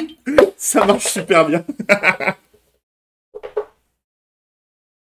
Merci pour tes retours, ça fait plaisir et effectivement c'est une très bonne idée. Merci. Hmm. Alors, une petite seconde avant qu'on passe à la partie intrigue. Euh, hop, j'ai oublié d'ouvrir un machin. Hop, on est de retour. Non, c'est pas ça que je veux, c'est ça. Et aussi le côté immature doit se développer au cours de l'histoire. C'est un truc que j'aimerais développer en rattrapant. Ok. Oui, je vois ce que tu veux dire. Le côté fugué comme un adolescent. Le côté euh, certaines remarques qui peuvent être faites à droite à gauche. Je vois l'idée. Et ben, du coup, ça peut être intéressant pour la conversation puisque qui arrive, parce que là on arrive sur la partie intrigue. Comme je disais, l'intrigue c'est le récit pour lui-même. C'est l'histoire du récit. Point. Et les sous-intrigues, tout ça, mais en fait là on est sur une nouvelle courte, donc y a pas de sous-intrigue et ça serait pas nécessaire en fait. Euh, pour moi, s'il y avait des sous-intrigues, ce serait bizarre presque, au vu de la taille et du fait que c'est déjà plein de petites aventures. Enfin, une ville, une aventure, une ville, une aventure. Si en plus il y a des mini-intrigues qui s'ajoutent, ça serait presque brouillon. Donc pas nécessaire. Bon, c'est l'une des problématiques, et c'est une question que je me suis posée, c'est en fait, c'est quoi l'intrigue de ta nouvelle? Si je devais développer, en fait, je pourrais dire que c'est l'histoire de Pat, qui vient d'avoir 30 ans, qui décide de partir de chez lui pour faire un tour de France comme c'est possible, comme c'est permis en 2102. Il va découvrir plusieurs cités, euh, il va découvrir plusieurs métiers et villes, donc comme je disais plus tôt, la communication à Paris, l'éducation à Mantes, l'énergie à Cherbourg, le code à Bordeaux, la robotique à Lyon. Et au fur et à mesure de ce voyage, le manque affectif vis-à-vis de sa famille va prendre de plus en plus d'espace, ce qui va l'amener à écourter son voyage. Il y a, ça manque d'une légère intrigue, et je pense qu'au vu de ce que tu proposes, il n'y a pas besoin qu'il y ait une grosse intrigue hyper vénère qui fait genre oh waouh, non mais en fait c'est trop dingue, et puis il y a eu un meurtre, on s'en bat les couilles. Mais un petit truc qui montre tant une évolution du personnage à travers l'intrigue que un impact des différentes étapes sur les suivantes. J'ai essayé de trouver quelques idées que je te propose maintenant. Euh, pour générer un petit peu cette tension. Ma première idée, ça serait d'avoir quelque chose lié de renforcer le côté sa famille lui manque. Euh, je pense pas que ce soit le plus intéressant parce que aujourd'hui, enfin dans ton texte tel qu'il est fait, construit aujourd'hui, ça advient à Cherbourg, c'est mentionné à Cherbourg et ça explose véritablement à Bordeaux au moment où il y a cette désillusion après le hackathon. Et je pense que c'est très bien comme ça. Donc ça pourrait être une piste, mais qui me convainc moyennement. Oui, je donne aussi les idées que je trouve moyennes. Comme ça, chacun fait son micmac. Euh, on pourrait avoir des mini-péripéties qui sont résolues par les apprentissages au fur et à mesure. Ce que j'appelle des mini-péripéties, ça pourrait être par exemple, il a fait la communication, l'éducation, il fait l'énergie. Potentiellement, il pourrait, entre Bordeaux et comment ça s'appelle, et Lyon, avoir un problème avec les pédales des vélos. Et il pourrait avoir l'idée de faire quelque chose pour régler ça, mais quelque chose qu'il aurait appris par le passé. Ou ça pourrait être une idée, bref, qui est des petits problèmes, des choses vraiment pas très importantes, un petit peu secondaires, auxquelles le lecteur ferait pas forcément hyper attention. mais qui en fait montrerait un côté de ah bah ouais, mais c'est marrant parce que à tel endroit il a appris ça, et 3 étapes plus loin, dans cette petite anecdote qui dure 2 lignes, et ben il l'utilise. Et ça montrerait l'incidence dans le voyage. Euh, Troisième objectif, enfin troisième possibilité. Et d'ailleurs, je précise, enfin, je présente ça comme des choses différentes, mais ça peut être mélangé, tout ça. La troisième idée que j'ai eue, c'est qu'on ait un peu plus un rapport à comment ce voyage va influencer sa vie après ce voyage. Avec tout ce qu'il apprend, avec tout ce qui... Est-ce qu'il a des idées? Comment est-ce qu'il va... Comment est-ce que, au moment où il fait sa... Bon, j'imagine bien qu'il va pas créer une centrale nucléaire à côté de la tour. Mais en tout cas, il apprend des choses, et potentiellement, il pourrait y avoir des trucs de ah bah ça, c'est quelque chose qui pourrait nous changer tel aspect de notre vie. Et ça pourrait être des choses très concrètes dans l'apprentissage, mais ça pourrait aussi être des choses tout à fait minimes et auxiliaires. Mais en tout cas, inscrire ce voyage dans une temporalité vers l'après et un objectif d'amélioration, qui n'est pas un objectif initial, mais qui viendrait au fur et à mesure. Quatrième possibilité, il pourrait avoir, donc, il laisse, donc, Charlie est présente, Moni l'est beaucoup moins, leur fille. Il pourrait avoir, et ça pourrait être un détail tout bête, mais je sais pas s'il y en a parmi vous dont les parents sont déjà partis pour faire des tours de force comme ça. Il s'avère que, c'est assez drôle, alors c'est pas du tout pour les mêmes raisons, mais mon beau-père, quand j'étais tout petit, il est parti avec mon beau-grand-père, enfin mon grand. Ils sont partis faire un tour de France. Bon, alors, eux, c'était un tour de France des vignobles. Une autre question, c'était une époque où mon grand-père commençait à vieillir. Je pense qu'il avait 65 ans, un truc comme ça. Et du coup, c'était un peu l'occasion de faire un dernier voyage de ce type-là, où ils ont tout fait en voiture, etc. Parce qu'après, les papis vieillissent, et au bout d'un moment, c'est plus possible. Je pense qu'il devait avoir 65 ans, oui, à ce moment-là. Et en fait, je sais plus, mais je sais que mon beau-père, dans chaque ville, il avait récupéré, je crois que c'était des... Alors, pour nous, pas nous qui lui avons demandé, mais il avait récupéré un bonbon typique de chaque ville. Vous savez, ces bonbons un peu à l'ancienne, tout ça, ou une petite spécialité à grignoter sucré, qu'il avait conservé, bon, il fallait que ça puisse se conserver, pour tout nous ramener à la fin, et pour qu'on fasse une espèce de goûter de l'espace. Il me semble que, je sais plus si c'était des sucreries ou des trucs salés, mais en tout cas, c'était de la bouffe. Parce que je buvais pas encore d'alcool à l'époque. Voilà. Il pourrait y avoir quelque chose de similaire, de, du côté... Alors, vu qu'on est sur un monde un peu différent, on ne va pas forcément pouvoir conserver les choses de la même manière, parce qu'on est beaucoup plus écolo, etc. Mais il pourrait chercher des spécialités à ramener, soit à sa fille, soit à sa femme, soit pour la maison, et où du coup il y aurait cette mention très pas importante, mais à un moment où il échange, il fugue de Bordeaux, et en fait au moment où il est en train de fuguer de Bordeaux, il pense à faire un détour par un magasin de souvenirs pour acheter une tasse, si c'est des tasses. Parce qu'il faut surtout pas. Enfin, Bordeaux, ça s'est mal passé, ok, mais par contre, il est hors de question que sa fille, elle ait pas son souvenir. Ou une connerie comme ça. Et où du coup, on a un machin qui se tisse en plus. Et le dernier, mais vu que. Quoique non, ça marche en fait. Ça marche complètement parce que Candide, c'est pas parce qu'il est Candide que son regard peut pas évoluer. D'avoir un regard, un fil conducteur, complètement irréel. Exactement. Bon, le dernier que j'ai proposé est moins conducteur, mais plus anecdotique. Mais c'est l'idée. La dernière proposition que j'aurais, ce serait de le faire partir de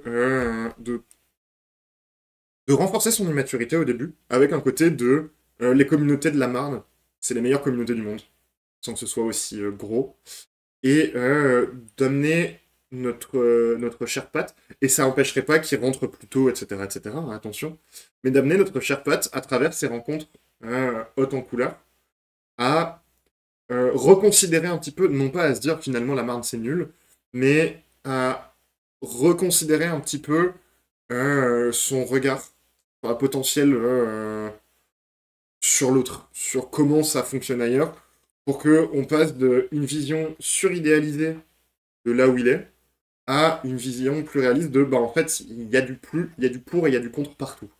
Et c'est juste que, et ça pourrait être une conclusion élégante via le retour depuis Lyon, il y a du bon, il y a du mauvais partout. Il s'avère que le bon et le mauvais qu'il y a chez moi sont mes préférés, donc je préfère partir plus tôt parce que ça y est, j'ai eu cette confirmation que c'est là-bas qu'il y a... Non, pas des tempêtes et des soldats, putain Mathieu, mais que c'est là-bas que je veux être. Voilà.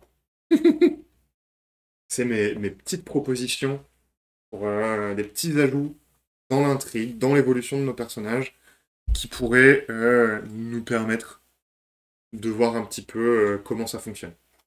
Et de rajouter un petit peu de fil conducteur pour qu'il y ait toujours cet aspect épisodique qui est hyper important et fondateur de ton texte, donc ce serait dommage de le perdre, mais qui parallèlement euh, manque parfois de petits trucs en plus. Des remarques, des questions, je passe à la structure ou... Voilà, fin de phrase quoi.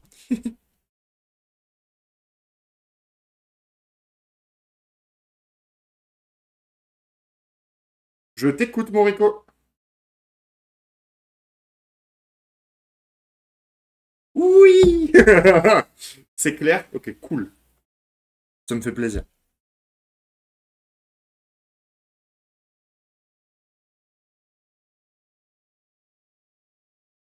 Ah, musique d'ascenseur. Tu, tu, lu, tu, lu. Tu, tu, lu, tu, lu, lu. Pardon. Je l'ai clairement écrit comme un témoignage, parce que comme une véritable histoire, mais je suis d'accord que ça manque, et quand je pencherai dessus, j'ajouterai une vraie intrigue ou des mini-intrigues. Ok. Et ben alors c'est hyper marrant parce que dans la partie structure, je propose une modification qui renforcerait vers le témoignage. Mais ok, je vois l'idée. J'aime beaucoup tes idées, certaines se recoupent avec ce que j'avais en tête. Allez là! Les grands esprits se rencontrent, comme d'habitude. Comme d'habitude. Ok, on passe à la partie structure. Je me suis pas encore posé dessus. Ouh non, mais il n'y a pas de... On en parle souvent avec Swan. Alors, avec plaisir, Rico. On en parle souvent avec Swan du fait que souvent, on a souvent des textes qui viennent, on met de côté, on écrit des bases de texte, on écrit des trucs, et en fait, derrière, soit on les retouche jamais, soit il y a un moment où on les reprend et on leur donne une nouvelle vie, etc. Mais c'est un peu la vie des textes, quoi. C'est vachement cool. Moi, j'aime bien. Donc, on passe à la partie structure. Comme je disais, la structure, c'est vraiment la structuration du récit, au sens presque métatextuel. C'est-à-dire comment est-ce qu'on agence les choses. Avant, j'ai trois voies de modification. J'ai essayé de jouer le jeu parce que je sais que tu avais une contrainte de longueur au début. Donc dans ces trois propositions, j'en ai deux qui viseraient à maintenir la structure du texte, enfin maintenir la longueur du texte, mais en changeant du coup certaines choses. C'est pas celles qui me vont le mieux, qui me conviennent le mieux, mais je trouvais ça amusant de me dire non, il a eu une limite. Euh, Comment est-ce ça pourrait être fait sans juste dire rajoute de la longueur. Voilà. Mais avant ça, j'aimerais parler d'un truc, c'est que je ne sais pas si c'est volontaire ou pas, mais on a un côté très structure en 5 actes.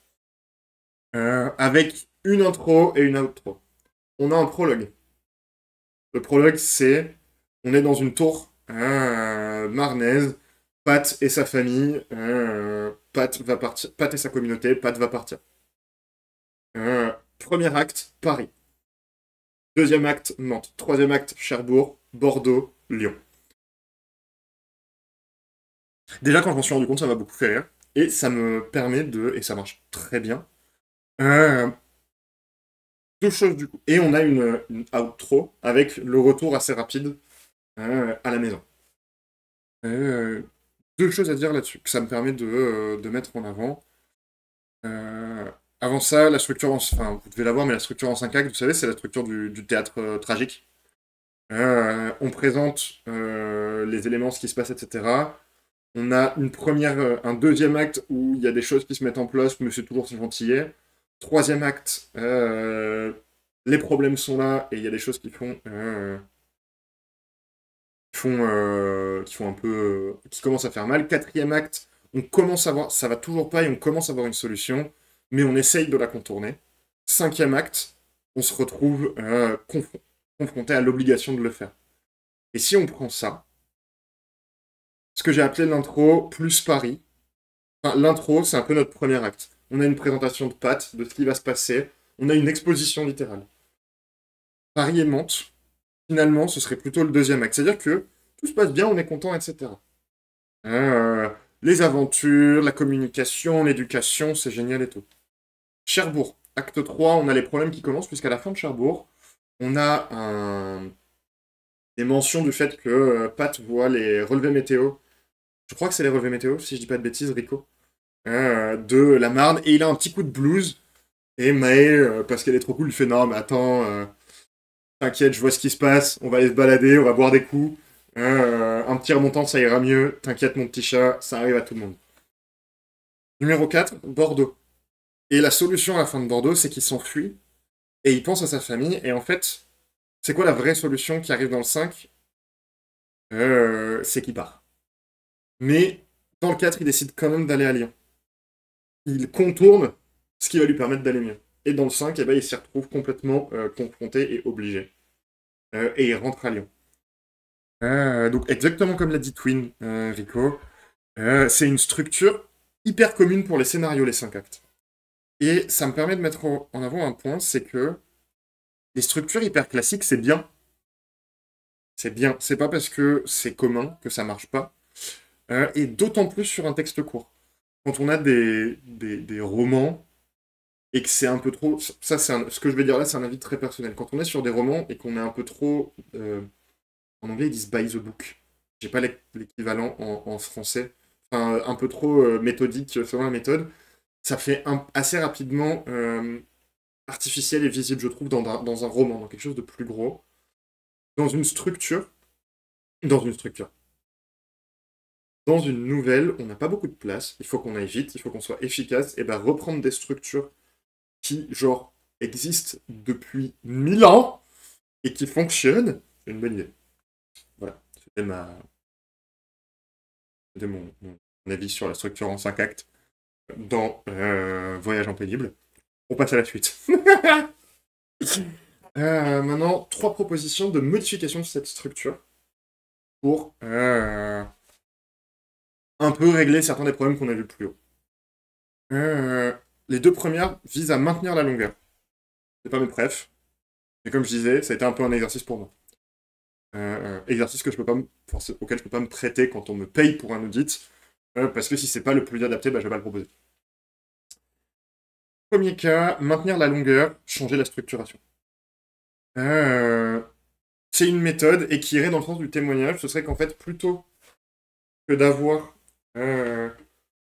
Pat qui traverse les trucs, qui part de la Marne, qui traverse la France et qui revient à la Marne, et ben on aurait Pat qui, au début du texte, arrive dans la Marne, enfin il revient en fait, et c'est lui qui, au cours d'un très long repas, avec la famille, avec la communauté, etc., raconte ce qui lui est arrivé.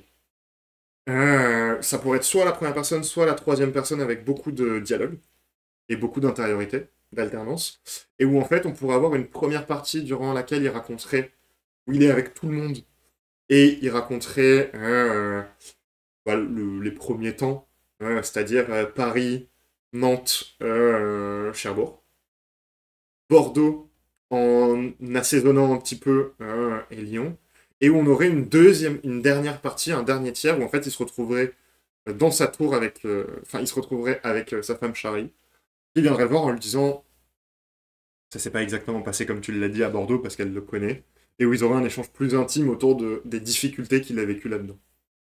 Ça, c'est une première proposition, et où du coup, ça renforcerait ce côté témoignage. Encore une fois, c'est dans ma préf. Deuxième proposition, que j'aime pas du tout, mais qui me paraît quand même importante, mais c'est une proposition qui irait plus avec l'athée, mais qui fonctionnerait plus avec le récit en lui-même. Ce serait de réduire le nombre d'étapes. En gros, au lieu d'avoir plusieurs étapes, on aurait un développement autour d'une seule de ces étapes. Et au cours de cette étape, il parlerait de ce qui lui arrive dans les précédentes. Genre, par exemple, euh, il est à Bordeaux et il y a des échanges durant lesquels, avec Alex, durant lesquels il raconte des anecdotes de Cherbourg, des anecdotes de Mantes, des anecdotes de Paris. Pas convaincu non plus. Ça pourrait fonctionner dans le cadre de l'AT. Ces deux-là, c'est vraiment tourné vers ça. On pourrait avoir une longueur beaucoup moins. Enfin, un texte de la même longueur. Mais on perd quand même l'intérêt de ces étapes, ce récit initiatique, etc. Je trouve l'idée du témoignage à trous intéressante, aussi pour caractériser le couple. Je vois ce que tu veux dire, Twin. J'y avais pas pensé, mais effectivement, ça pourrait montrer cette connaissance et du coup justifier d'autant plus le fait qu'il soit rentré plus tôt, même s'il ne le dirait qu'à la fin, euh, à sa douce et tendre Charlie. Une complicité véridique.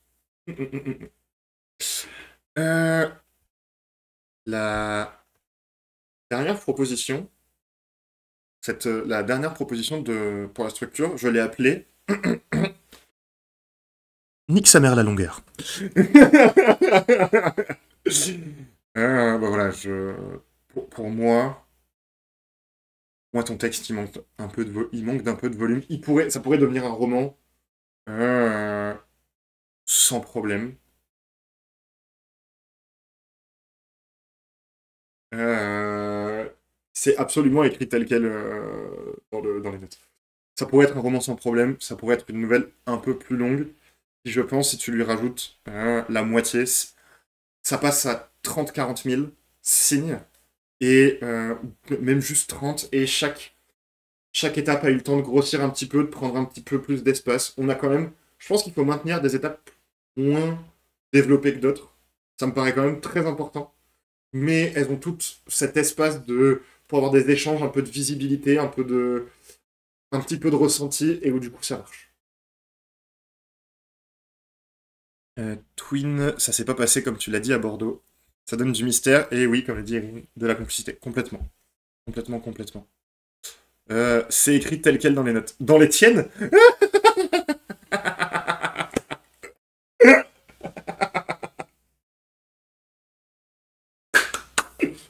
Voilà. Et du coup, je me suis noté quelques petits détails pour cette idée de Nick Samer la longueur. Je pense que pour Paris et Mantes, euh, il s'agirait seulement de rallonger un tout petit peu via des interactions entre Pat et un personnage secondaire local, comme j'en parlais un petit peu plus tôt. Euh, que ce soit pour Paris, ça pourrait être tout simplement quelqu'un qui bosse à la maison de la radio, pour Mantes l'Instit, mais pas beaucoup plus. Juste avoir une incarnation de ces cités à travers un personnage. Euh, Cherbourg, très honnêtement, je suis pas tout à fait sûr de comment ça pourrait un petit peu grossir.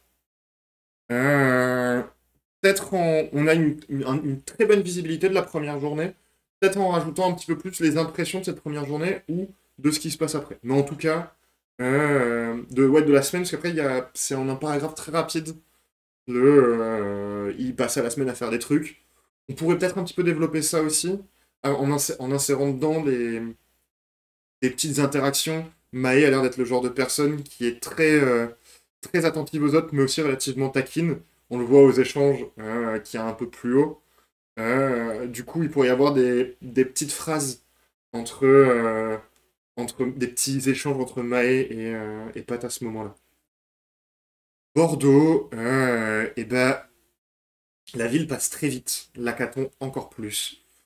J'ai écrit on en veut plus en lettres capitales. Voilà. Et enfin pour Lyon, je trouve que il faudrait le ski là où ça gagnerait un peu plus du côté de Lyon, ça serait avec un renforcer le double jeu que tu mets un petit peu en place parce qu'il y va quand même à Lyon. Il décide pas de repartir de Bordeaux, il va à Lyon. Bon, en même temps, apparemment, Lyon savent qui vient, mais Mais voilà.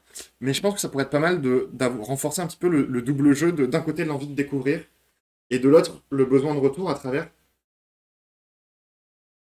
Mais juste un truc où au début on sent que c'est un 50-50 quand il arrive à Lyon de ok j'ai envie de rentrer mais j'ai quand même envie. Et où sur les 3 jours qui se passent qui peuvent être des tout petits paragraphes où on sent que l'envie de découvrir en fait est en train de complètement couler, de dégouliner complètement et qu'il a besoin de retrouver sa famille. Et comme ça, chut, piche tout, retour dans la Marne, comme ça là. Paf. Faut que j'arrête de faire des bras aux gens tout le temps. Mais voilà, vous avez l'idée. D'ailleurs, est-ce que la... C'est où la Marne? Je sais bien évidemment où c'est la vallée de la Marne. Exactement. Oui,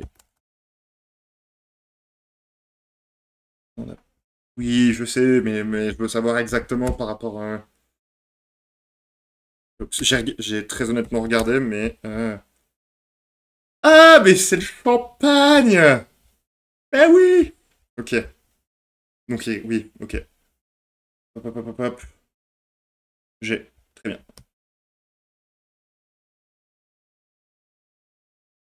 Alors... Ah, merci. Gournay-sur-Marne. Ça va vraiment me permettre d'avoir une localisation précise, parce que j'avais cherché Marne. Hop.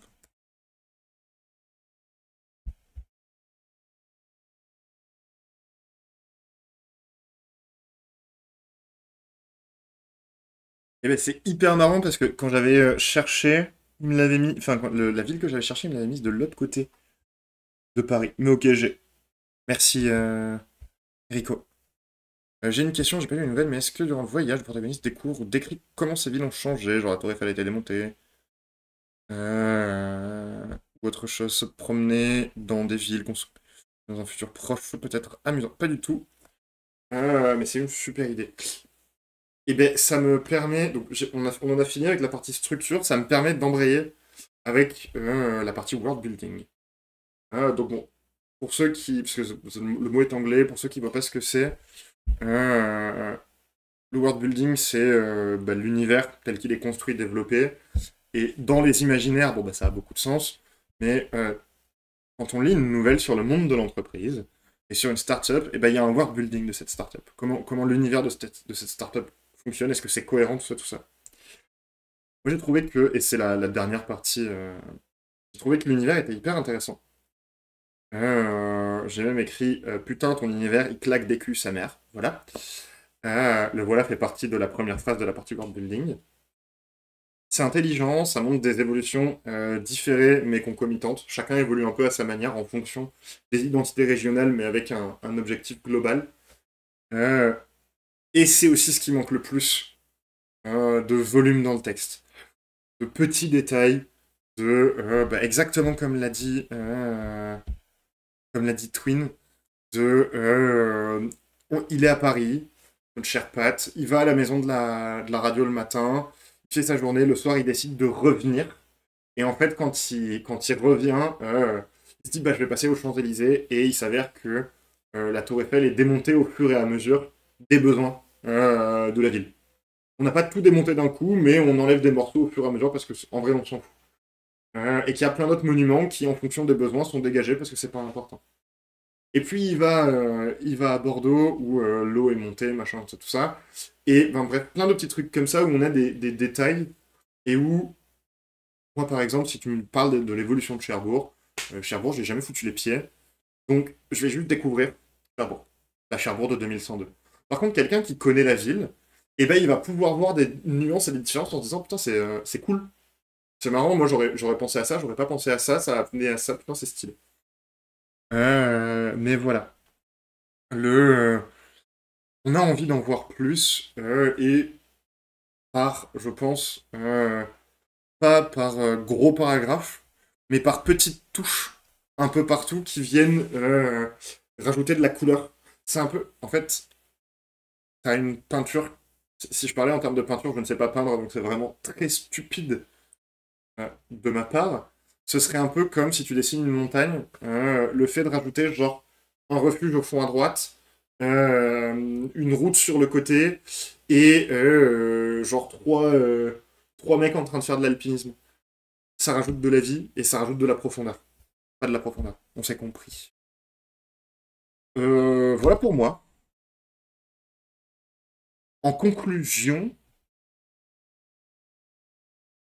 après, perso, je trouve marrant d'avoir des anecdotes et pas des super détails parce que oui, si on connaît pas, c'est pas très intéressant de savoir que, que telle rue est moins large de 30 centimètres. Oui, mais c'est par. C'est ce que j'entends. Je pense qu'on parle, on parle de la même chose, Twin. Parce que, ouais, les petites anecdotes, c'est cool.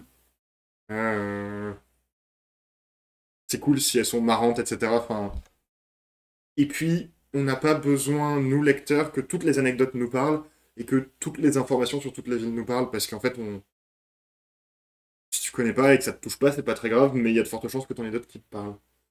Et voilà. Du coup, si je devais faire une conclusion sur Voyage en pénible, j'ai vraiment bien aimé le concept. Euh, j'ai trouvé ça assez cool. J'ai regretté, en fait, littéralement, le problème, c'est que j'ai regretté que ça ait été écrit pour un athée qui mettait en place une limite de 20 000 signes. Voilà. Tous mes problèmes viennent de là. Parce que je suis convaincu que si tu avais eu plus de place, tu aurais pu faire plus. Enfin plus. Allonger un petit peu les villes, les endroits, certaines interactions de ça, parce que il y a plein d'interactions qui sont très bien. Il y a plein de petites descriptions très courtes, mais qui fonctionnent super bien sur comment Bordeaux a évolué, sur les différences entre Paris et la Marne. C'est des petits détails très élégants qui sont posés à des endroits un peu stratégiques que j'ai trouvé cool. Euh, J'en parlais au début, un peu plus d'avancer vers l'intériorité via les questions de discours rapportés, tout ça. Ça peut être bien, mais visiblement, tu as commencé à le faire par toi-même, et c'est généralement quelque chose que les gens qui écrivent se mettent à faire par eux-mêmes. Donc, bah, continue là-dessus. Et puis, voilà. Voilà. Fin de phrase.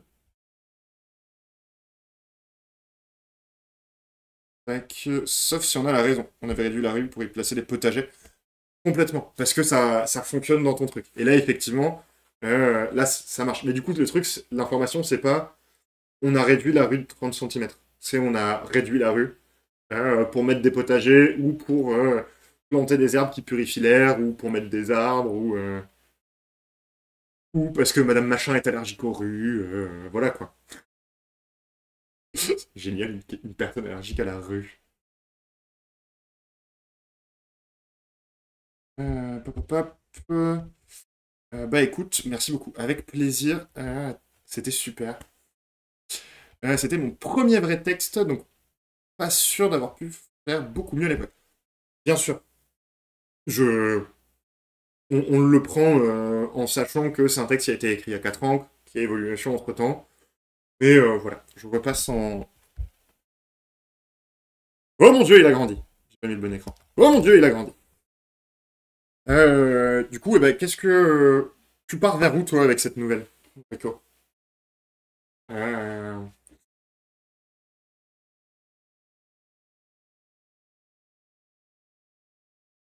J'avais plusieurs volontés dans le texte. Parler de la navigation en eau douce qui a disparu dans notre vie à nous. Montrer qu'on peut évoluer différemment tout en faisant cohérence nationale, c'est quelque chose qu'on pourrait ajouter, bien sûr. Mathieu Copperfield. Et moi. Et puis en même temps que Rico nous dit ça, qu'est-ce que vous avez pensé de cette bêta lecture, de cet audit de nouvelles? Est-ce que ça vous a intéressé? Est-ce que vous serez partant pour qu'il y en ait d'autres à l'avenir? Si oui, je pense que j'en ferai un par mois.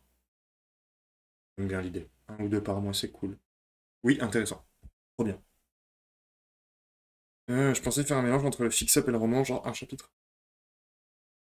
Une ville avec une intrigue, interlude de voyage et rebelote. Ok, oui, je vois. Ouais, ok.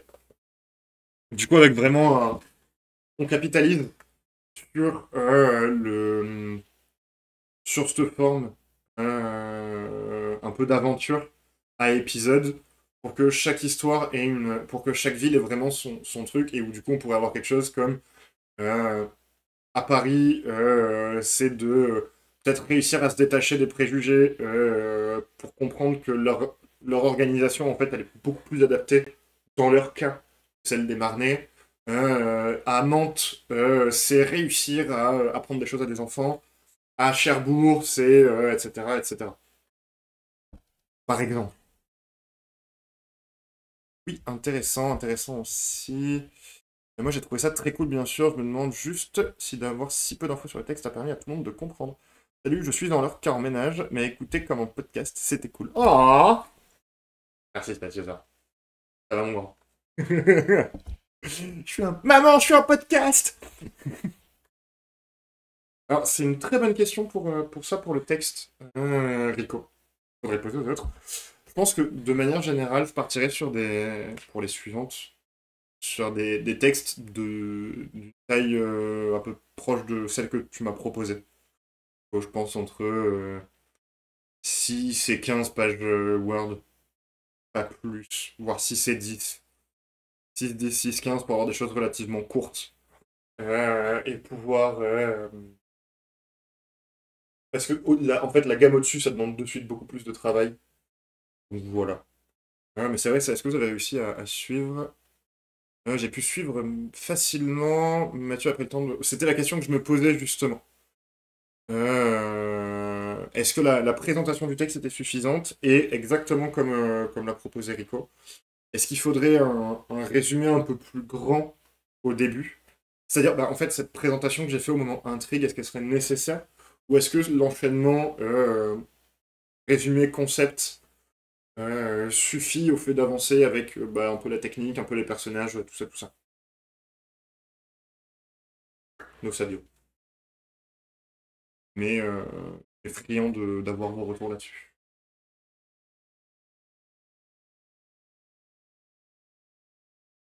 À mon sens, en tout cas dans le cadre d'une nouvelle, j'arrive à raccrocher les wagons. Ok, super. Il me parle. Ah! Pardon.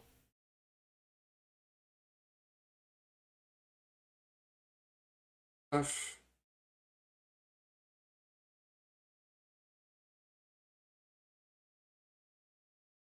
Hop. Oui, c'est ce que je viens de voir, Rico, c'était Ah, c'est sexy, ça, c'était pour le texte. Hop, hop, hop. Eh bien, écoutez, c'était 2 heures formidables. Moi, je vais pas tarder à vous laisser. Pour celles et ceux qui sont pas sur le Discord et qui voudraient nous rejoindre, voici. Pour celles et ceux du Discord, je vais donc chercher incessamment sous peu un texte pour le prochain live de Steep. Alors, on va avoir 2 dimanches qui vont sauter en août, le dimanche 10 et le dimanche 17. Donc ce sera le dimanche 24. Je vais mettre un message sur le Discord à ce propos. Donc si vous avez un... Je vais faire en priorité les textes des gens du Discord parce qu'ils sont...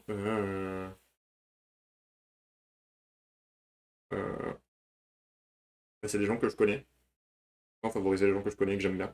N'hésitez pas à nous rejoindre sur le Discord, c'est une technique. Je favoriserai des textes qui font entre 6 et 12, 13 pages Word, histoire de pouvoir prendre la main sur ce format-là avant d'avancer. Qu'est-ce qui se dit d'autre? Honnêtement, j'ai pas besoin de connaître l'histoire, c'est plus ta manière d'identifier les problèmes et de proposer des solutions qui m'intéressent. Les problèmes que tu soulèves ne sont pas hyper spécifiques à ce texte, mais s'appliquent à d'autres. Ok, nickel. Et bah dans ce cas, je continue comme ça, les petits chats. Voilà. J'ai mis le lien du... Ah, putain de ta race maudite, Mathieu Bego. J'ai jamais gagné d'argent à force de m'insulter tout le temps comme ça. Et ben, merci à toutes et à tous. Merci Rico de m'avoir filé ton texte. Euh... Fais des bisous, je vous dis donc j'écris pas sur Word, on est dans quelle gamme de mots? Ah, en mots, je dirais entre... Ah waouh, en mots, je ne saurais pas dire. En signes, je pense qu'on sera sur 20 à 30 000 signes. À peu près.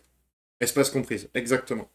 Mais je mets un message sur le Discord dans quelques minutes une pour en parler. Euh, voilà. Je vous souhaite un très bon dimanche. On va avoir une grosse semaine côté stream et vocaux. puisque n'ayant pas de cours, je vais essayer, je ne promets rien, mais je vais essayer toute la semaine de 10h à midi de faire des coworks sur le Discord, plus les streams du soir. Donc cette semaine, je produis comme un fils de schlag. Donc, des bisous, soyez sages, reposez-vous bien, profitez de votre dimanche. Tout ça, quoi. Ciao, ciao les petits pious.